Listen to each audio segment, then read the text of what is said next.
All right, everybody, it's time. Welcome, welcome, welcome. I'm Eric. I have the luxury of having not Donovan, unfortunately. He had a conflicting event today, but I've got who do I have with me? Is it make sure our audio is working here? Well, hey, everybody. Usually I'm on the other side, but I get to play my alternate ego today and be co-host to the amazing, always interesting Eric. This will be. I wouldn't say either of those, but thank you. I'm going to say it'll be interesting because you and I have all these conversations ourselves and this little back and forth, and we even help each other. How would you do this? And what about this when we get stuck on a problem? And so this will be fun because then we get to have sort of the same conversations that we have all the time, and we get to have them with you. Also, I'm going to say here too, because I want to touch on the topic today, which is going to be plants, and not just plants, but everything plants from scratch. So that has to do with a lot of organic stuff, and I'm going to try not to do too many extensions because, to be honest with you, I want to keep it simple. I also want to see how applicable some of the processes that we're going to cover today are to some of the other platforms. So whether you're on iPad or you even want to try it on web, I want as much of this as possible, I think, to be transferable. So Tyson, really quick, just can you confirm from the chat that audio, we're good? Because I know that there's always, we had a robot last week join us, or a couple weeks ago. That's a little. We've had a few people chime in and say it sounds good. So I think we are good to go. We are good to go. Which right from the start, I mean that kind of feels weird. It feels rare. Hey. Usually there's some technical glitch. So how about some shout outs? Anybody from, actually, I'll wait until when I show what plant we're going to model first, but it's going to be a plant that's native to California. So I guess I'm going to represent myself here. And anybody from the West Coast, anybody that might be dealing with some California native plants at all? Well, Randy's coming in from Vancouver. That's a little bit of West Coast, but also we've got Kenya. That's awesome. Thank you. From Syria coming in. Yeah, so we'll get some drought tolerant plants over there. Kenya, I that's the lovely thing about plants is that there's so many to choose from. I would love to go and be okay, what are some plants that are really specific to Kenya that when you see that plant, you're yep, that's represents us. Yeah, who else? Stephen from Norway is joining us. Hello. Our friend Omar is in the house. Awesome, welcome. East Coast. Yes, Omar's from Maryland. Nice. And there it is. There's our Keggy from, it's always sunny. Is it sunny in Devon, UK? Or is it sunny Devon? No, it's Devon. Sunny Devon being the name of the town. That would be funny if there was a town in the UK named Sunny. And I know. Every single day you're I live in Sunny Town. That's that dry humor that prevails in the UK. All right. Well, I just wanted to make sure that we gave a minute to make sure that audio works, and also that everybody can come in so that we don't get too far too fast as people trickle in. I know as they do. I know that myself sometimes I come late to these live chats because it's like coming late to the party, right? You come fashionably late because then everyone's by that time they've already had a few drinks, and then you come in and anyway. Maybe I'm mixing that up. Maybe I'm confused, but totally okay to come in late as well. So I don't know. Anything else then you want to say, Tyson, before we just dive in? I mean, we've got tons of things we can do with plants. So I love the opportunity. I love the way that we can go in different directions today. We do, but take us away. Maybe I'll do some more welcomes during a pause, but I know you've got some interesting stuff planned. So yeah, and also I'll point out, I'll remind everybody here, sometimes I just talk what I'm doing. I just describe what I'm doing. But so Tyson, please jump in at any time with either comments from the chat or questions from the chat. And also I'm going to be asking, you got to be paying attention because I'm going to be asking for help because I'm going to need it. So for any pros that are with us in the chat, please be sure to contribute. I will definitely take your advice today. All right. With that said, I'm ready to get going. Yes. All right. So I'm going to shrink my head here really quick. Watch. Oh, you're going to shrink your head? I shrunk. I mean, metaphorically. I mean, you're not actually. You shrink your ego, Eric. Can you shrink your ego? No, I was thinking more like Beetlejuice, where if I had a little pixie dust effect, I would sprinkle it right above my head like this, and then I would like be smaller. I'd go from big to small. But that's speaking of which. By the way, for any Beetlejuice fans out there, I hear there's rumors of a not actually more than rumors of a Beetlejuice 2 coming out, which sounds crazy. But not for another year. But oh my gosh, can you believe that? Beetlejuice 2. Okay, so that's a different topic. We'll do Beetlejuice in a different stream. So where are we going with this today? I wanted to say, I mentioned just a minute ago that I'm based in California, and I've been up and down the West Coast as far as where I've lived. But something about representing California is our state flower, which is the California golden poppy. So for those that don't know this, that's the image that I would kind of used to tease you all to get here, and hopefully it worked. And this is down the street from my house. For those of you that know or don't know, we've had some big rainstorms here in California this winter. And I think what that's done is a good thing is it means we have water to drink, which we need. And secondly, it means that we've got these like super blooms happening. So what's a super bloom? Meaning that like the flowers are going crazy in certain areas. This is just a little drainage ditch just literally down the street from my house, and it's gorgeous. So I'm kind of inspired by those. I see these poppies all the time. They're a happy flower. Do you know what I mean? It's like, it's just a friendly, happy little poppy flower. So that's kind of where I want to go first. And then there's a few other things I want to do, and I want to open it up for feedback and suggestions. I want to experiment a little bit, take some risks, probably fail a couple of times, and go from there. How does that sound? That sounds perfect, man. Especially the failing part. I can't be the only one around here, so you got to join the crowd. You know what? I do. I like to fail privately, and I think I'm okay with failing. I love it, but I usually do it by myself. But now I have to get over that and I'd be okay with failing in front of everybody. So while we're speaking of failures, I'm going to kick this thing off and start with importing. My keycaster.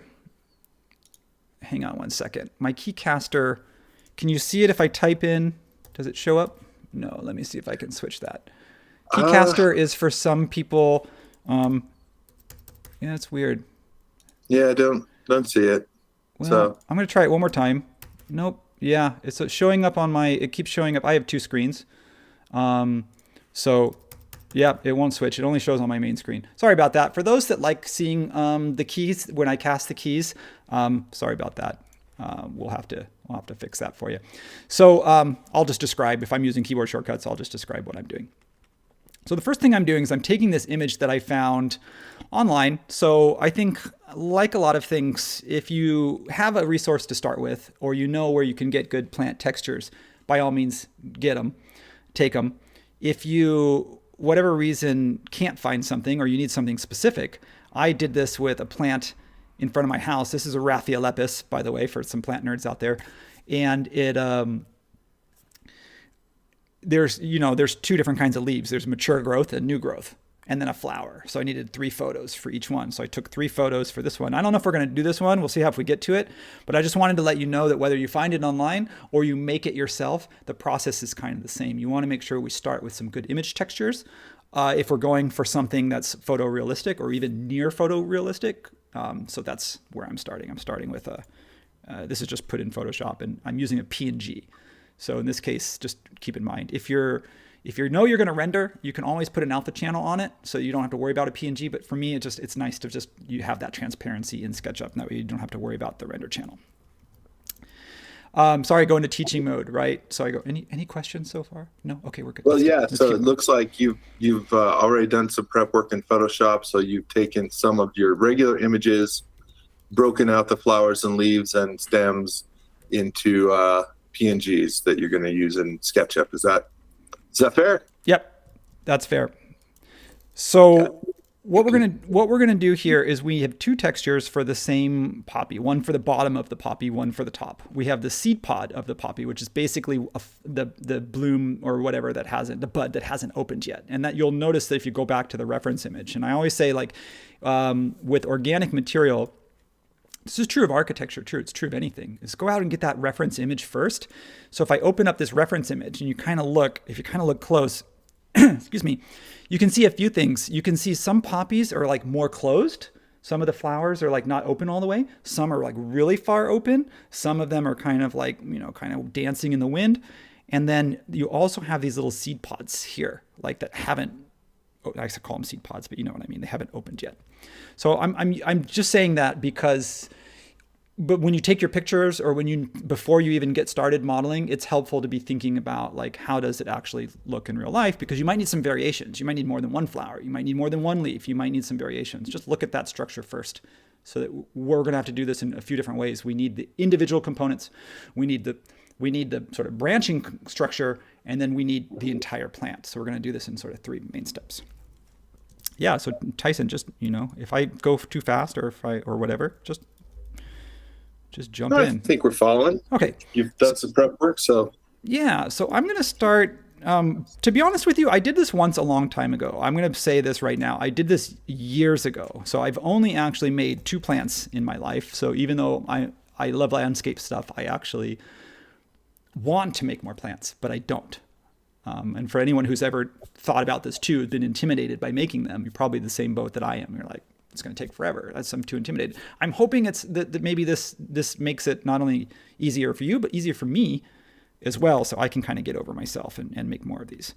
I think right now I'm just trying to, I'm going to move my microphone because it's kind of blocking my, I have another monitor that I look at. So what I need is because Eric rocks a Cintiq. Yeah, right? I rock the Cintiq, I guess you can say that. I'm going to set it in transparency mode, and I'm going to, for this, just for right now, change my, I'm just going to make it a little bit easier to see. So let me turn my styles on, and I think I'm just going to put my profiles on to 2. And if I want to, I can just darken that up a little bit. I tend to use lighter lines. I don't know if you've noticed that when you look at my modeling. I tend to use lighter gray lines because it doesn't make the model read so heavy. So personal preference, to each their own. It usually looks really nice. So I'd say it's a pretty decent personal preference. Yeah, I like it. I mean, I learned that a long time ago. I worked with a guy and I was like, your models look really clean. They just look like, what is it? They look like more streamlined than what I was used to. And it's because by default, SketchUp has black lines with profiles on. Sorry, tangent. And I realized that, like, wait a minute, that's the default setting. So most people just use the default setting because that's what it, when you open it up, that's what it comes with. And so this guy went in and, created his own custom styles. And I was like, that's smart. So what I'm doing here, I don't know if this was the best way to do it, was to create a circle around it. And then I'm just kind of trimming around. What I'm trying to do is keep my polygon count, so, down. I'm already thinking, I'm even if I render, I'm not concerned about polygon count. But if I don't, I think let's try and be smart about the polygons at first. So what I'm doing is just kind of breaking this up almost like a 4-leaf clover, because it's got 4 sort of petals. And it doesn't really matter the shape, because if it's a PNG, it doesn't matter. But what I need is 4 individual pieces. Now, I haven't exploded this texture yet, so right now I've just been drawing on top of it. By default, I kind of don't explode my images until I'm ready. But in this case, once I explode it, then my faces will pick up that texture. So again, I can either explode first and then draw on top of it, or I can draw my shape, move things around, scale it, right? It's kind of protected right now. And then I'll explode it. So I don't like big boxy stuff because of the shadows. This is also a good opportunity. I have a Cintiq, so Tyson, I know, will sometimes model. Tyson, how often do you use your pen? Your Wacom. Whenever my wrist is hurting, which is more often than not as time goes on. So that's more okay. But you have one of these too. You have one of these weird, clunky, funky things. It's a ergonomic mouse, so that it takes a while to get used to, but it's supposed to help. See, I just moved my dock by doing that. All right. Do you find the thing that I find with the Wacom tablet, and that I assume you have similar with the Cintiq, is that mostly it works really well, but some tools, Offset for me in particular, just doesn't like to be precise. And so there's just sometimes when I have to have the mouse right there, depending on the tool. Yeah, I can't, I tried modeling with the pen, and I even have the 3D pen, so you can orbit. It has a button, it has a middle button on the pen. And I find that actually it's like the Space Mouse. I think if you used it every single day, it would work pretty well, but I'm just not. Yeah, I'm just so ingrained in the way I used to do things, right? Aren't we all? Like this is the way I do things. I love to Oh, innovate and try new things, but like when it comes to like my setup, it's like no, this works ergonomically. Real quick, Tyson, I just wanted to share with you, I guess with you. I'm talking to you, but I'm also talking to everybody as well. So, I did the freehand tool, and I really love the new freehand tool in 2023. I love how smooth it is. But I just did a segment count, and this is 650 segments. So it's a really beautiful outline that I use to trace the leaf. But it's 650 segments, and this is one leaf, and I'm going to have maybe 1,000 of them. That's 1,000 plus 650, right? Do the math.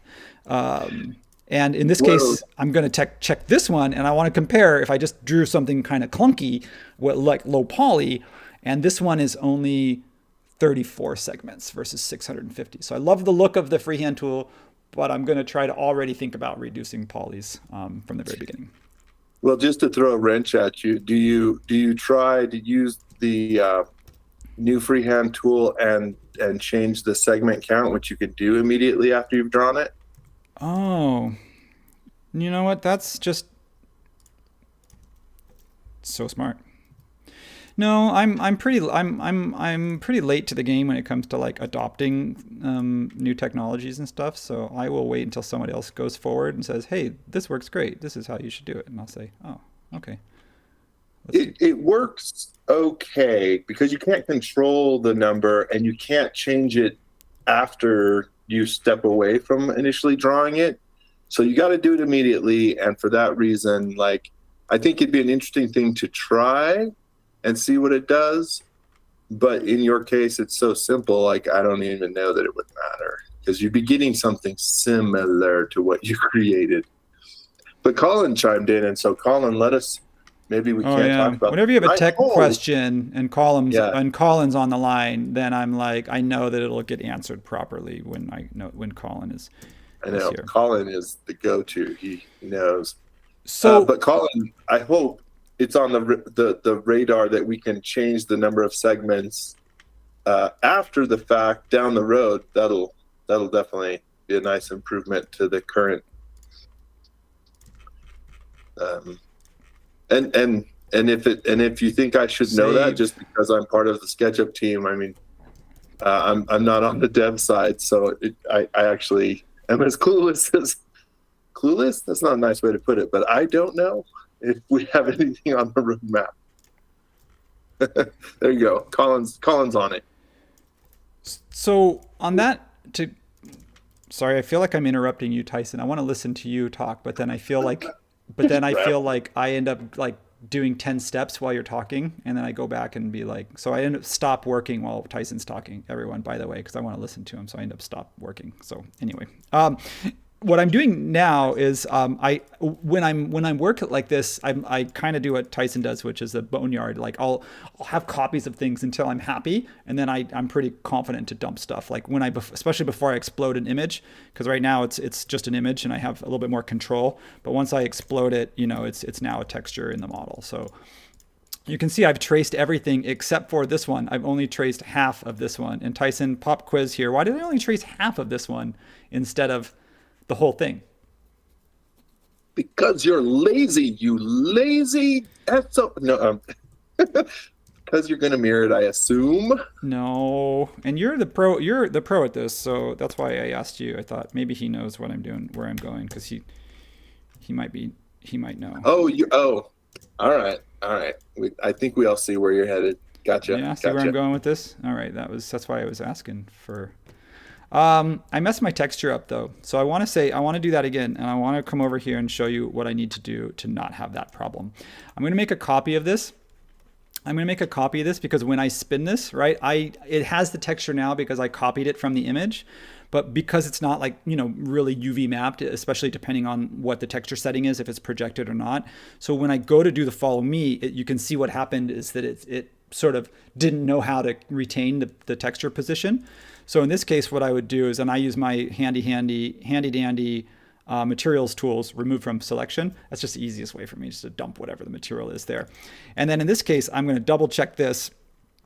And this is where it might get, this is where I might actually get confused myself. Because this texture is not the same on both sides. So I may have to split this component in half, but I hope not. I may have to split the component in half and mirror it. But let me check. I'm going to check this texture. It is projected. So now I removed the texture and I place it. So what happens there, unfortunately, is look what happens.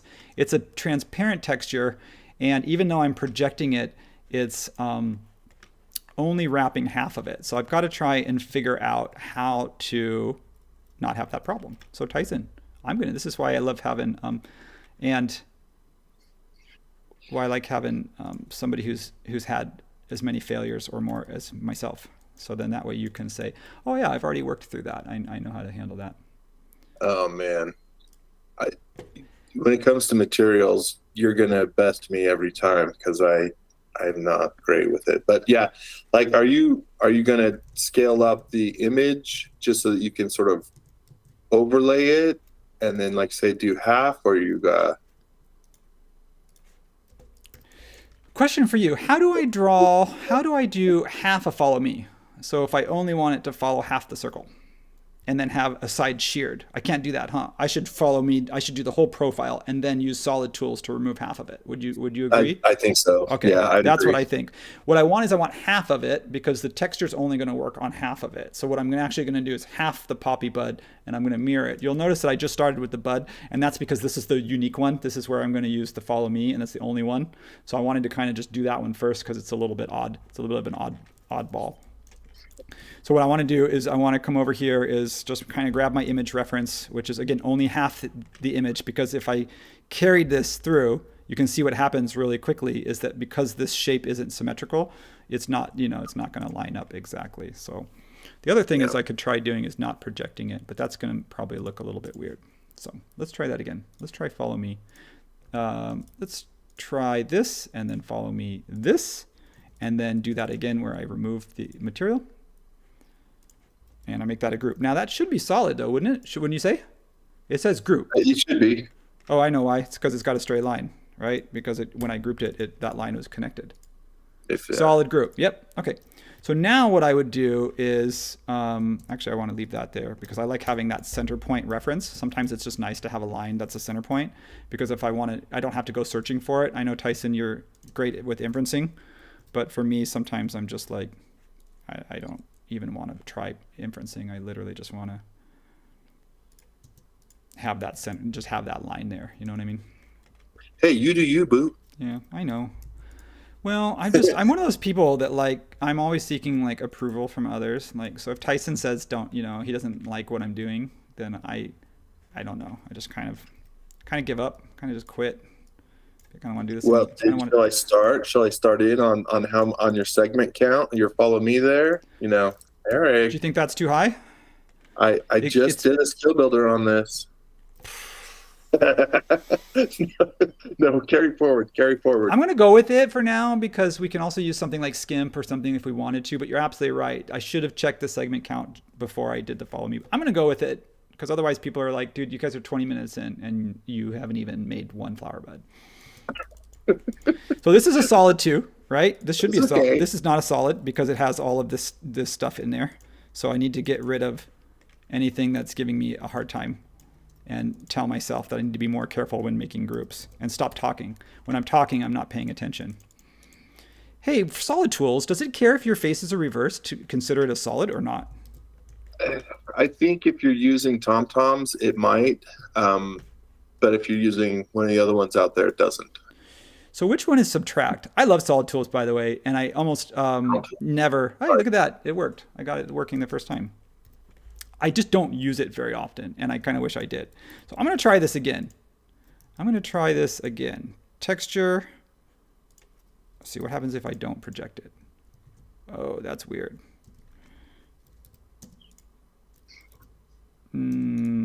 Projected. Yeah, it's not happy. It does not like that.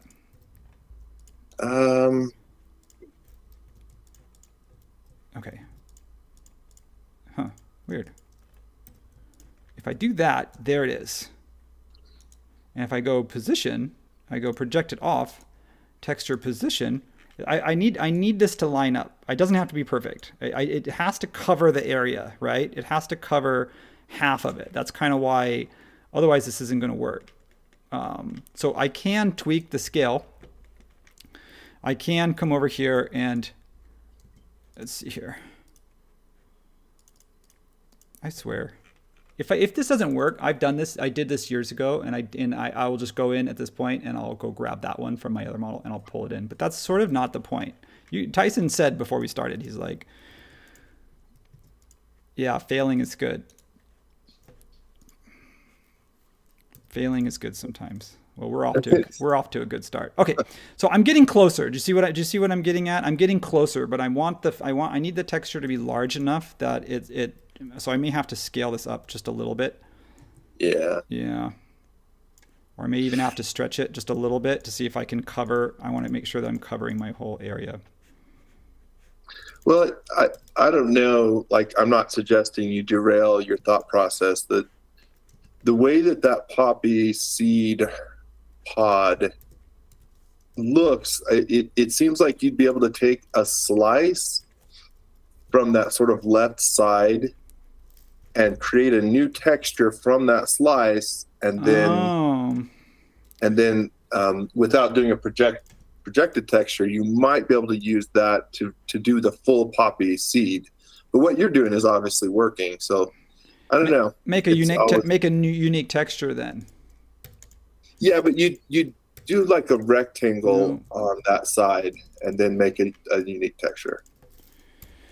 Well, I was thinking like a bowling pin, it kind of has that shape. And I thought, well, you know what? What I want to do is just get these two. I just want to do that for right now. I'm going to make that component and get rid of this, get rid of all this. And, it looks lovely. is it perfect? No. If I wanted to, I would go in and I would rotate this and I would adjust that. But I'm going to call it good enough for right now. We've got ourselves, and let me just, I like to have a copy. I like to have a copy of my poppy. -90, and I like to kind of sit this down. I like to kind of leave it there just because it reminds me, of like if I need to adjust something. It's like, okay, that's where we started. There we go. We're right on. We got one down. Yeah. All right. So what should we do next, Tyson? Should we make the stem? Should we do the leaves, or should we do the flower first? But when we do the flower, remember, we're going to need the stem, and we're going to need the stem at least to kind of know where to position the flower. So if we do the flower, we have to kind of set it aside, and then we'll do the final adjustments. Roman, go ahead and knock the stem out. Okay, let's knock the stem. Stem should be easy. So I say should be. I always say should be. We can do a few things. We can actually take this thing here, and then we can rotate it, or I can just use that as the texture reference. So again, I'm just going to use the color as a texture reference. If it's just a solid color like this, it doesn't even seem like, maybe it's got a slight gradient to it, but in this case I may actually just I don't know. Do you know what I mean? You can actually use the little eyedropper tool and just grab a color from an image and just say, you know what, right, for a stem, it's good enough to be a solid color. Like, I don't need it. Totally. We don't need to see veins or any that level detail. No one's going to be zooming into your plant and looking at like leaf veins. Nobody except for you. I might. Yeah. So then. Do you know that? So. No, it's okay. There's somebody in our comments whose username is Chip Cookie, and all I can think of is that I want a cookie now. Oh. Thanks. Well, that sounds good, actually. So Chip Cookie, as you say, as I've been told in school, if you don't have enough for everybody, you can't come play. You got to make sure you bring enough chips and cookies for the whole group. Okay, I'm gonna do the same thing. I'm just going to come over here and I'm going to position this texture, reset position. For me, I'm okay with just positioning things. I know this is a little bit, maybe feels a little cumbersome. I know for some of you that are like through paint pros, in this case, actually all you need to do is just do this one time. Like if you can get the texture to look good on one side, And I'm using a hexagon here on purpose because, let's see, how would I do this? I would probably find the middle, and I would come over here and use the copy tool to copy this. How many times? Well, if I have one, then shouldn't I need 5 more? Yeah. So the reason why I'm using the hexagon is instead of a circle because it's only got 6 sides. Again, I want enough detail that I can manipulate things when we go to actually bend the stem, but I also want it, I don't want more than I need, like I did with my follow me. See, what happened there was I talked about polygon count in the leaves and I talked about it in the stem, but I didn't, as Tyson pointed out, didn't talk about it when we did the arc on the follow me, in which case I could have resegmented before I did the follow me. So I've got 2 where I'm conscious of polygons, and I've got 1 where I'm not. So yeah, let me know if there's any questions or anything about what I'm doing here. So right now I just need a stem. Let me tell you where I'm going with this. Next, what we're going to do is we need to know where to place these things. So let me grab this leaf here. I'm just going to copy this over, and I'm just going to make this a component. For now, I'm okay with just leaving the leaf as is. You could give it a thickness, but again, at a distance, you're not going to notice it. You're adding a ton of polygons. And also, if I wanted to bend the leaves, if like for some reason, like if I look at my reference photo, for example, let's go look and see if I can find one that maybe shows. I'm not sure if I can see. I mean, they seem pretty straight for the most part. I mean, you wouldn't really be able to tell if you kind of scattered a bunch of them if the actual blades of the individual fronds of each leaf segment bend. So, but if it was really important, which we will do when we get to the poppies, but if that was really important, I would come in here like this.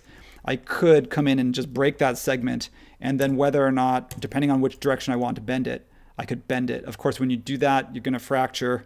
I may want to do it from here and split it so that I'm actually fracturing it at a higher point, because that segment right there, that's going to create a split line.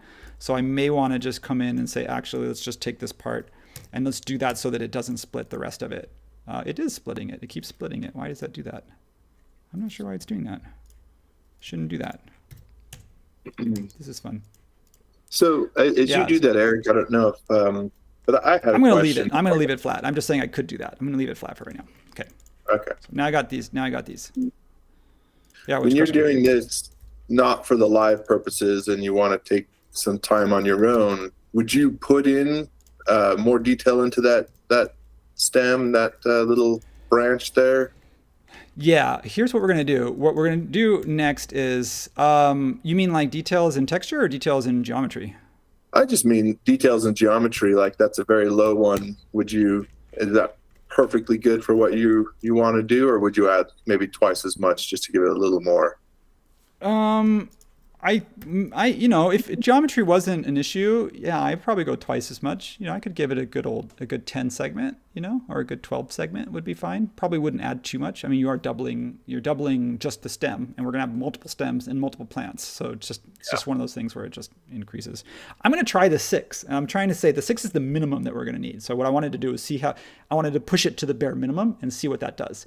And if it doesn't work, we're gonna learn from that and say, hey, that's a good comment Tyson made. Next time, maybe we will actually accept a little bit higher geometry, especially if we know we're going to go render. What I did though, speaking of detail, you mentioned that actually reminded me, I went ahead and copied the end of this, just the top segment. I just kind of copied that down, or divided it, did a divide array. And the reason why is because now that gives me the option of, and let me see if I can change, if it helps to do this in perspective versus, sometimes it's just the zooming that works better when I'm in parallel projection. So in this case, I'm not ready to do this yet, but the reason why when Tyson mentioned detail, that was actually reminded me that, oh yeah, I'm going to need to break the segment up so that I can bend it. Now there are tools like Shape Bender, and there are tools like Fredo has one in Fredo Scale called radial bending. Now I've realized that radial bending, and maybe it's just because it hasn't been checked against 2023 or something, but it hasn't always worked for me. So that's why I'm actually not going to use it here, because I don't want to use something that works sometimes and doesn't.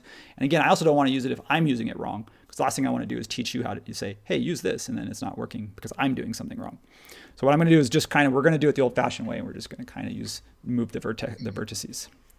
Save. Where's Matt? That's like save. Oh, Save. So this is another image that I found online. So hopefully the fine folks at iStock Imagery don't come after me for using it. I'm not selling it, and I'm just looking at it. It's just a reference, right? So that I'm giving them a plug. Nice disclaimer. Don't come after me, bro. Don't come after me, man. I'm not actually using the image. You know what I mean? I'm not reselling it. I'm not distributing it. I'm not. Okay. So Don't taste me, bro. What I am doing though is I am going to copy. I'm going to make a component out of this, and I'll tell you why. Is that sometimes I end up. I don't know. It sometimes works better for me to work in laying down flat, like looking straight down.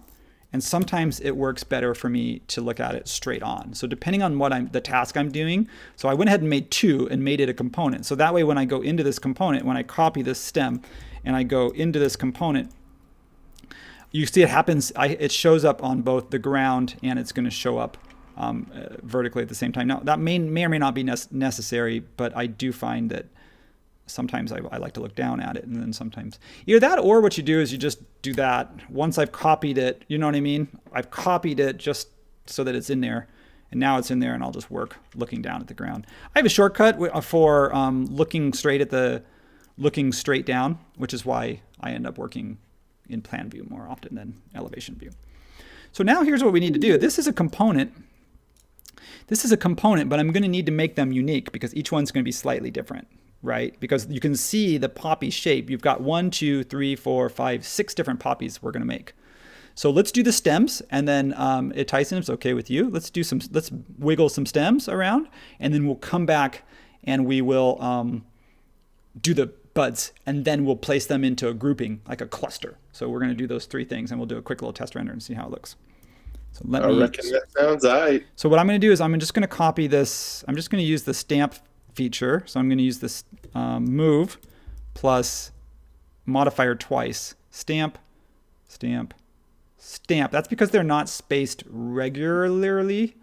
They're spaced sort of irregularly, but I wanted the bottom part was the part that I wanted to be consistent. The next thing I can do is turn X-ray mode on if it helps. So what I want to do is just work on one at a time. So I'm going to make this unique. And I'm just going to grab this stem here, and I'm just literally just going to shift it over. And if I lose... maybe I need to do this instead. Maybe the rotation is better than doing it. I'm trying to see how to preserve the UVs. Yeah, because I lost my transparency. I might have to come back in. I got an idea. I'm just going to do what I do. Just going to do the trick that I said I was going to do, which is just grab this green color and then just make the whole thing that green color. See? And you lost those, just to be sure, because they're projected, and so by moving them out of that original texture, if I go over here to texture, I did it once. It's not projected. So even if I do it as a projected texture, I sample that and I do this whole thing, and then I move this. Yeah, I see I'm losing the transparency on that. That's where this is where like through paint would come in handy. So in this case, I'm just going to go with a solid color for those, and I'm just to keep things moving easily. So that was a pretty easy bend. You can grab a whole segment if you want, or you can just grab the vertex the way that I use that divider. If you just grab the vertex though, then you may want to use the rotate tool. So in this case, I'm actually rotating the vertex, and that's creating a joint bend. Whereas otherwise you move the entire group and you can get what's called a larger joint bend, so which would be just kind of a full bend. So depending on what you want to do, you can pick one or the other. I'm just going to grab a little vertex bend and just give it a little wiggle. I'm going to do this pretty quick because the same process is it's the same. I'm going to come over here, I'm going to make unique, grab this, and then just, do some little vertex bending. So Tyson, yeah, any news? See any good movies lately? While I'm doing this, because it's the same thing. It's going to take me a couple minutes, and I don't know how much fun it would be for you to hear me say this over and over again. The two movies that I watched are very unrelated because I saw the Mario movie with my kids, but I also went and watched John Wick 4 for myself. So those are not. John Wick 4 is out. You think that's the last one, or you think they're going to be doing? Because how long can Keanu go? I love Keanu Reeves, by the way. Oh man, he is amazing, I and know. I cannot say much without giving some spoilers. No, But no it spoilers. is, you know, they're always trying to top the action from a previous one, and those guys, whether or not you think they topped it, they don't disappoint. I can't even. I hope they don't do more action. I need less. I can't I can't keep pace with it. It's like Kill Bill. Like it's like the end fight scene in Kill Bill, but that's the whole movie. That's the entire movie. Do you know what I mean? Oh, yeah. No, you have to be in the mode for a revenge flick if you're gonna go watch some of these. Like that's the entire point. Absolutely. Yeah.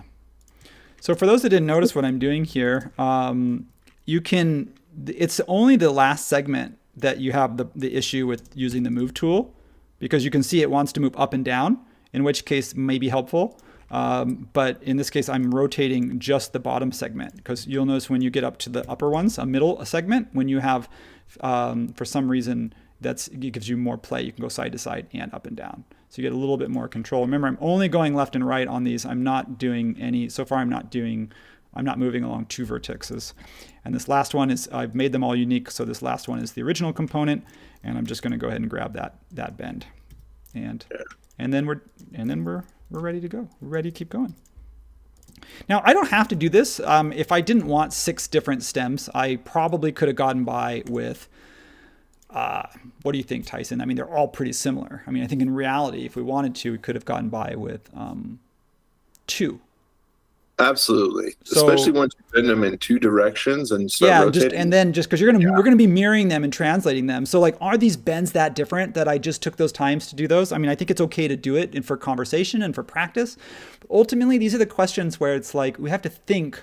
The thinking is the hardest part with the modeling, because you have to think first, and then you have to do what you thought is going to work, or what you think how you want to approach it. And in this case, I did this without even thinking, because I was listening to Tyson talk about John Wick.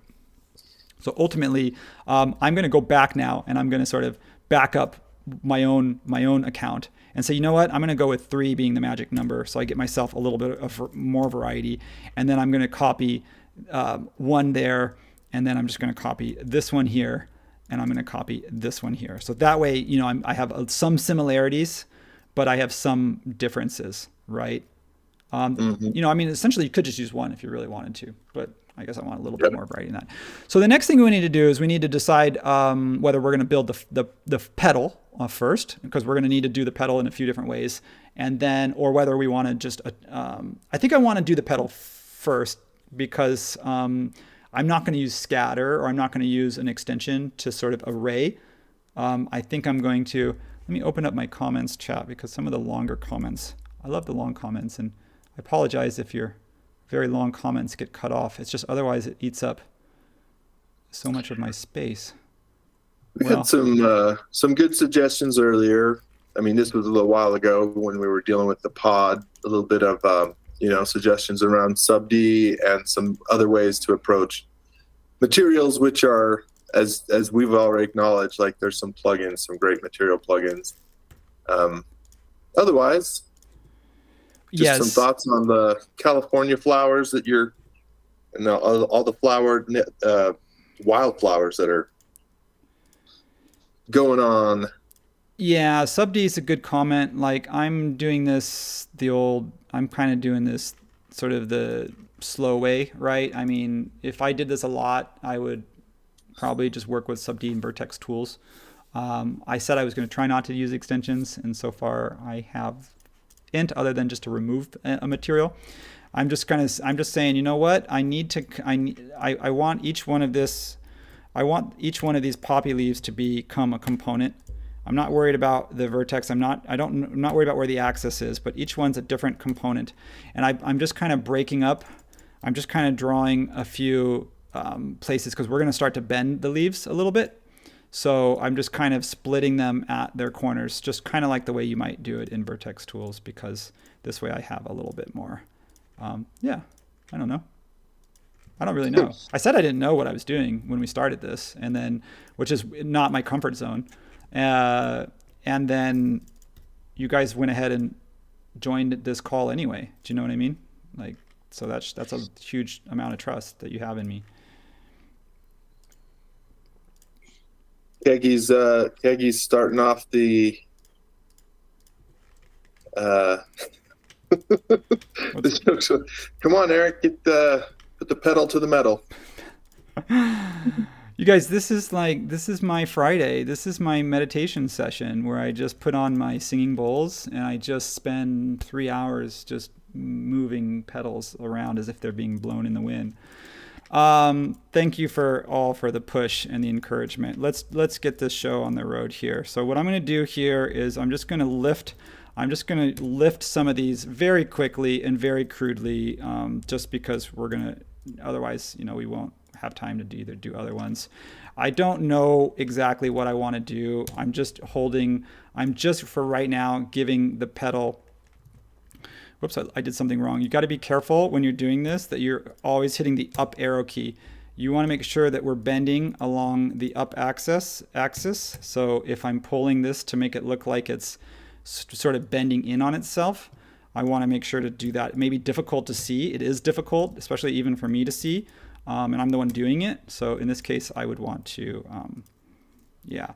Also, one thing I learned, which is funny, I've been using SketchUp for so long, and one thing I learned is that you can grab you can grab a corner, you can grab a joint by using a left to right select. You can select an endpoint. Why? And then I can take this move tool and I can move just the endpoint.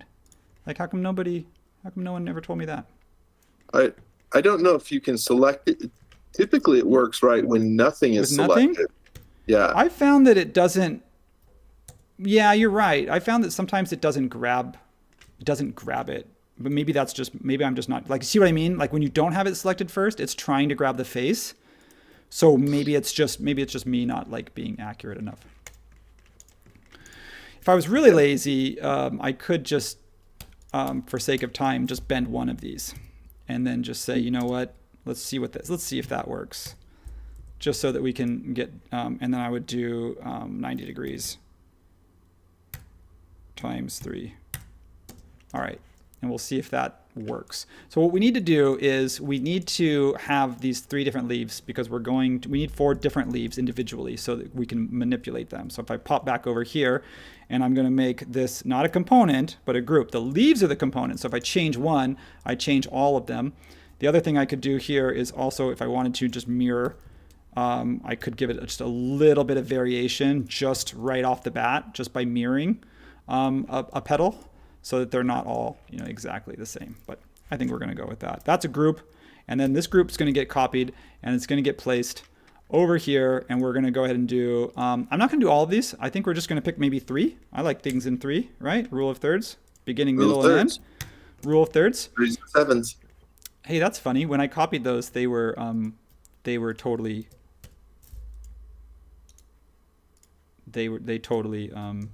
were floating.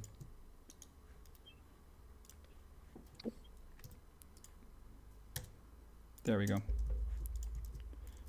There we go. So what I'm doing is I'm just getting it in place. That's it. All I want to do is just copy this a couple of times. Which one should we do? I want fully open. I want halfway open.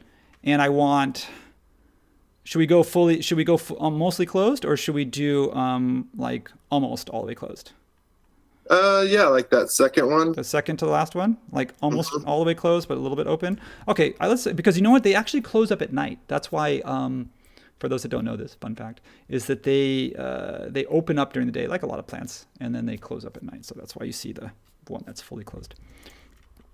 So because these were not components, I can just take this one and I just want to find the vertex here, and I just want to find, not the vertex, that's probably not the right word, but the intersection point. And I just want to use the inference locking. So I want to grab that point and just lift it up. Now I'm using the X-ray mode, but if that's confusing, like it's only because one of them I won't be able to see.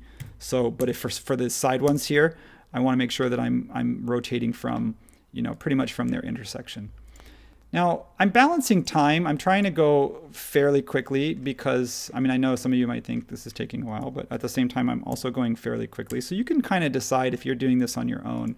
You could see that this could take 10 minutes or this could take, 45 minutes. I'm talking through it and I'm trying different things and I'm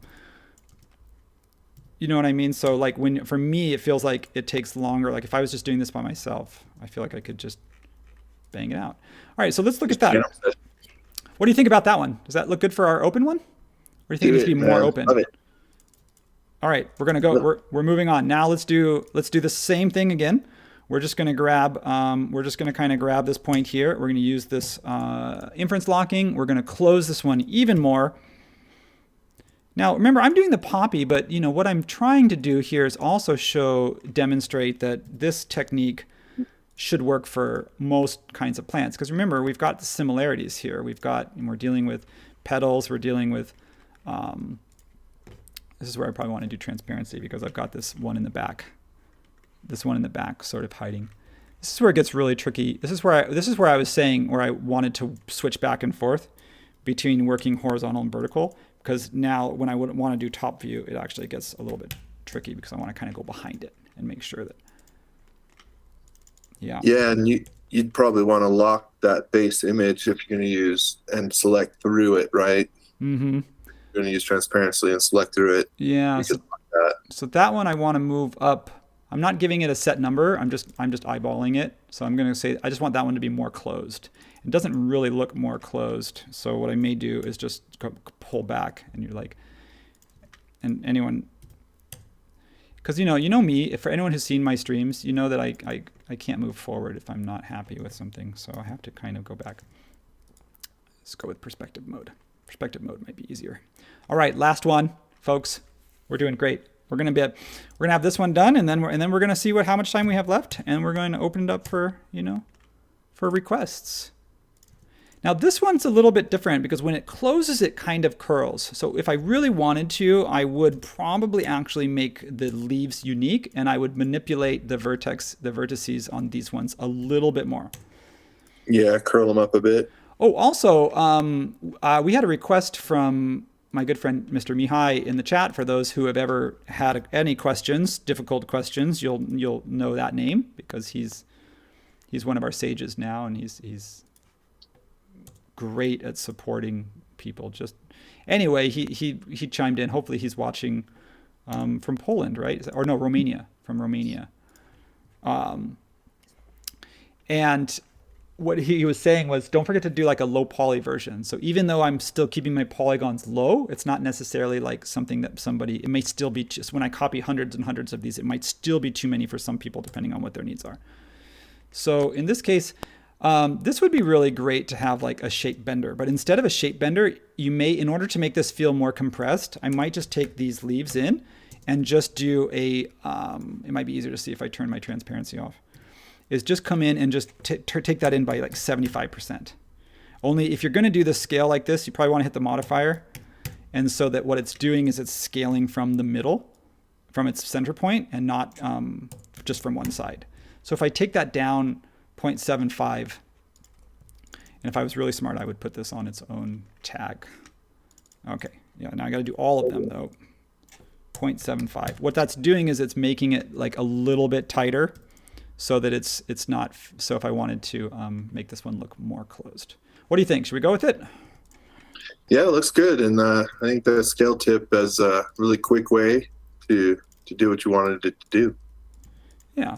Excellent. So again, I'm not too worried about like these little details like this. Like, is it really, I mean, I want it to touch the stem, but like, is there an overlap right there? Again, with plants, nobody's going to be we're not going to be looking at it that close. It's not like maybe possibly a bowl of fruit in a kitchen render, which you might get a close-up of, or even a marble material, or like, you know what I mean? Like this kind of stuff, it's going to be part of this much bigger composition, so that each little individual thing we don't have to worry too much about. I'm going to get rid of these extra ones, even though I went through the effort of modeling them. And I'm also going to come over here and I'm going to make, I'll just go ahead and make each of these an individual component for right now. And I'm not worrying about where the axis goes, and I'll tell you why. It's because I use TomTom's lovely axis tools, because it's actually just easier for me to go back and just make sure that I've set them. Extensions, I don't know if you could do it for all of them. Let's try this. Let's see if it works for all of them. If I go to Model Info, turn on Show Component Axis, you can see that these two have random axes way off to the side. If I select both of them at the same time, use Axis Tools, set origin for selected, and say center, center, bottom.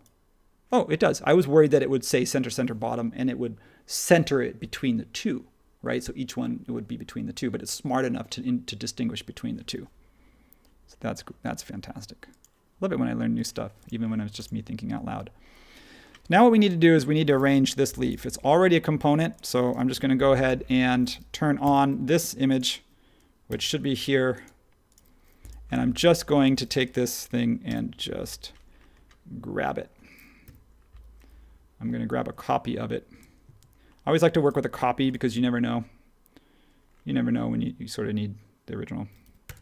Mm-hmm. And I'm going to place this one here. And I'm going to rotate it. I hate that. It's blue, but I didn't lock it. It's blue, locked to blue. There we go. You got to be really careful sometimes to make sure, because sometimes it looks like it's locked, but it's not. So I'm going to copy that up. I'm going to copy that up one more time. And I may want to use this. Yeah. Oh, you said you should lock your image, didn't you? Didn't you say that? But if you're going to try and select through it. Well, I'm not trying to, but I think but sometimes when you're using X-ray mode, it will accidentally select through it for you. So I'm just going to give each one of these a rotation. So actually I could just rotate, let me rotate all of these. I'm just going to rotate these because I can always just mirror them. So I want to just kind of rotate each one of these. I'm going to do it individually, and then I'm going to copy it. I'm just going to do this once. So what I want to do is rotate this. Now you can use, like, if you had a lot of leaves, you can look at using an extension like Skatter or even the Fur extension for those that have used that one. I don't like to scale this, so I'm going to take this down just a little bit. It looks a little big, but maybe it's okay. Yeah. And this one, so I'm doing this manually, and I don't know how much fun it is for everybody at home. It's fun to do, actually. It's really, I'm enjoying myself. But the thing is that it can be tricky. If you've got a lot of these, I'm just going to scale this. -1. If you've got a ton of them, it may be better just to use an extension that can arrange them, right? Because you can do whirl patterns, and you can do alternate patterns, and you can do grid patterns, and you can do all kinds of things if you've got a tree that's got a ton of these. And speaking of trees, somebody did mention in the chat that there's what's called a parametric tree generator. So before we go, I'm doing this very manual way right now. But before we go today, before we part ways, I want to make sure that we look at another way to do it as well. So here's the problem, Tyson. When you lock it but you don't tag it, you can't turn it on and off. So you have to unlock it first, put it on a tag, its own tag, and then if you want to not lock it, you can, and then you can lock it, and then when I don't want to see it, I can, right? Otherwise, how do you do that? Yeah. You are really good with tags. Tag, man. Yeah. I'm usually, it's one of those things that I feel lazy at the start. I'm like, oh, I don't want to set it up. But then, of course, down the road, it just would have made more sense. It's not that big a deal, though, because it's just a click, click. And then off to the two, sometimes I'm really, really lazy, and I add a scene. And then I come over here to scenes. And then I tell it, first of all, don't use scene thumbnails. Second of all, I say unlock camera position. And then what I'll do is I'll update this, and then I'll turn this off, and I'll add a new one. And so what I'll do is this one has my image, and then this one doesn't. So what's cool about that is if I'm working here, it's actually even faster for me to click the scene tab than it is for me to move my mouse all the way to the tag panel, turn it off, move my mouse all the way back. I know that sounds kind of picky, but when you're doing this, as you know, for people who model all day long, even just the time it takes to get from your cursor from here to here. That's why keyboard shortcuts are so important. And we all know this, but there's a little shortcut right there, right? I don't even have to move to the tags panel. Do you do that, Tyson? Put scenes and tags? Absolutely. Yeah, like a working scene, like a trace scene, and then a viewing scene. So you can kind of go back and forth. Okay, cool. Good for you. That's it. Okay, I'm going to take these. I'm just going to take these, and I'm just going to copy this here and one more time here. And I'm just going to, just for sake of time, I'm just going to group this and just mirror that, you know what I mean? So that way at least, you know, they have some similarities, but they're also somewhat different. Yeah. Okay. So what's going on in the chat? Well, we're having a bit of a discussion about the rotate tool because that came up a little bit ago, and appreciating that the rotate tool is very versatile because you can, as you're doing, rotate to an axis. You can drag, rotate to create any rotation axis you want. So, you know, we're sharing a little bit of love on the rotate tool. You know what? That's fun because, yeah, we forget, like, sometimes I think it's easy to take it for granted that, like, something as simple as just the tools that we use, like rotate, like how important it is, like how flexible just using one tool, move, rotate, copy. And we're using the modifiers too, because we use the modifier with the move tool to make copies and use the modifier with the rotate tool to make arrays and copies. So it's like, it's pretty awesome that like you're using keyboard shortcuts and the modifier, and you've got really what one tool or two tools feels like 20 sometimes. Yeah. So just to keep going here, what do you, I think we're okay. Would you feel okay, Tyson, to keep going? Oh yeah, absolutely. We did get one, got pointed out that you need to throw that seed pod on its own stem. Oh, thank you. Yes. How about this one that's just sitting over here? Is that the component? Yes, it is. So we're just going to bring that one over in line with the others.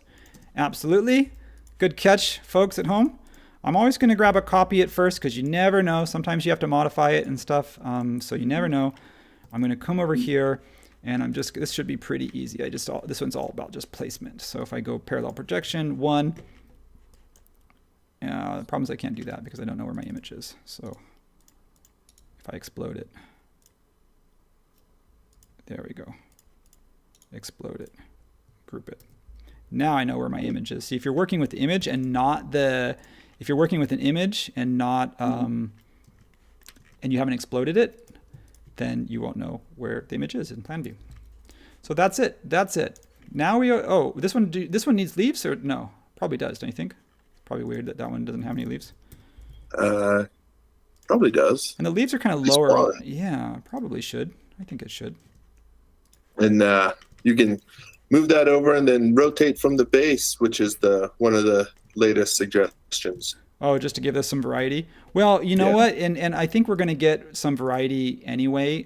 You'll see why in just a minute. I'm not too worried about that because when we use scatter, if we use scatter, which I think I will to sort of place these, it's going to rotate everything anyway. So like, you know, you're not going to see that one repeated. It's not like, but I think that's a good comment, especially if you're not using scatter and you are placing things manually, you can create that little bit of variety. So I think in a way we've modeled 4 plants already. Here's what I'm gonna do is I'm gonna make each one of these a component.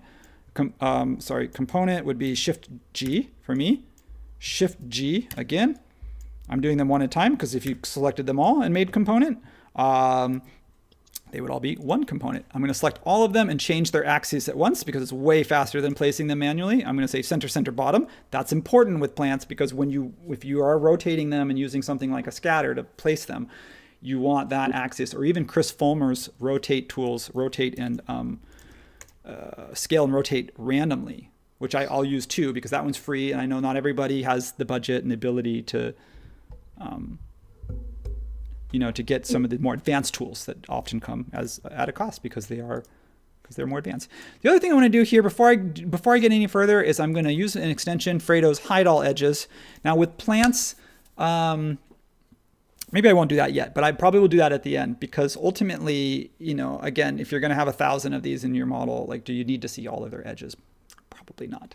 So I'll come back in at the end. Let's scatter some. I saved, for those that didn't see that, I'm going to put a circle here. Now I'm making this big. I guess what would that be? The Dave R method. I'm making this big and then I'll shrink down so that right now you can see I'm working much larger than actual to scale. These poppies are about maybe 3 feet, 2 to 3 feet, 3 at max width.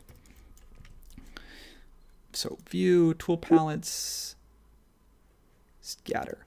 Now, last time I used scatter during my Star Wars homage rendering for Return of the Jedi, which finally I just was awesome. Which I finally finished watching last night because I was trying to watch them all leading up to that live stream, and I got as far as Empire, and then I ran out of time, and I was like, so I finally watched it with my daughter. She's 7, so she's like, when are we gonna watch Return of the Jedi?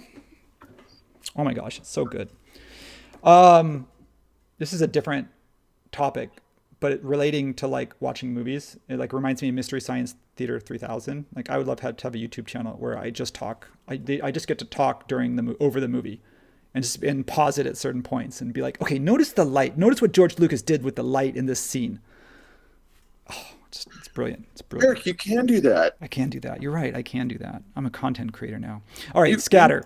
Do that.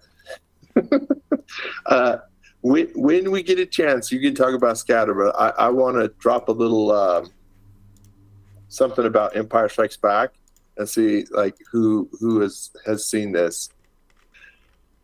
But if you need to talk about Skatter, go ahead. No, here's what I'm doing is I don't need to talk through this. What I'm doing is I'm just going to play with the settings, and I'll be the first one. My point of referencing Return of the Jedi, thank you, is that I was trying to scatter some stuff, and I hadn't used version 2. I used to use version 1 a lot.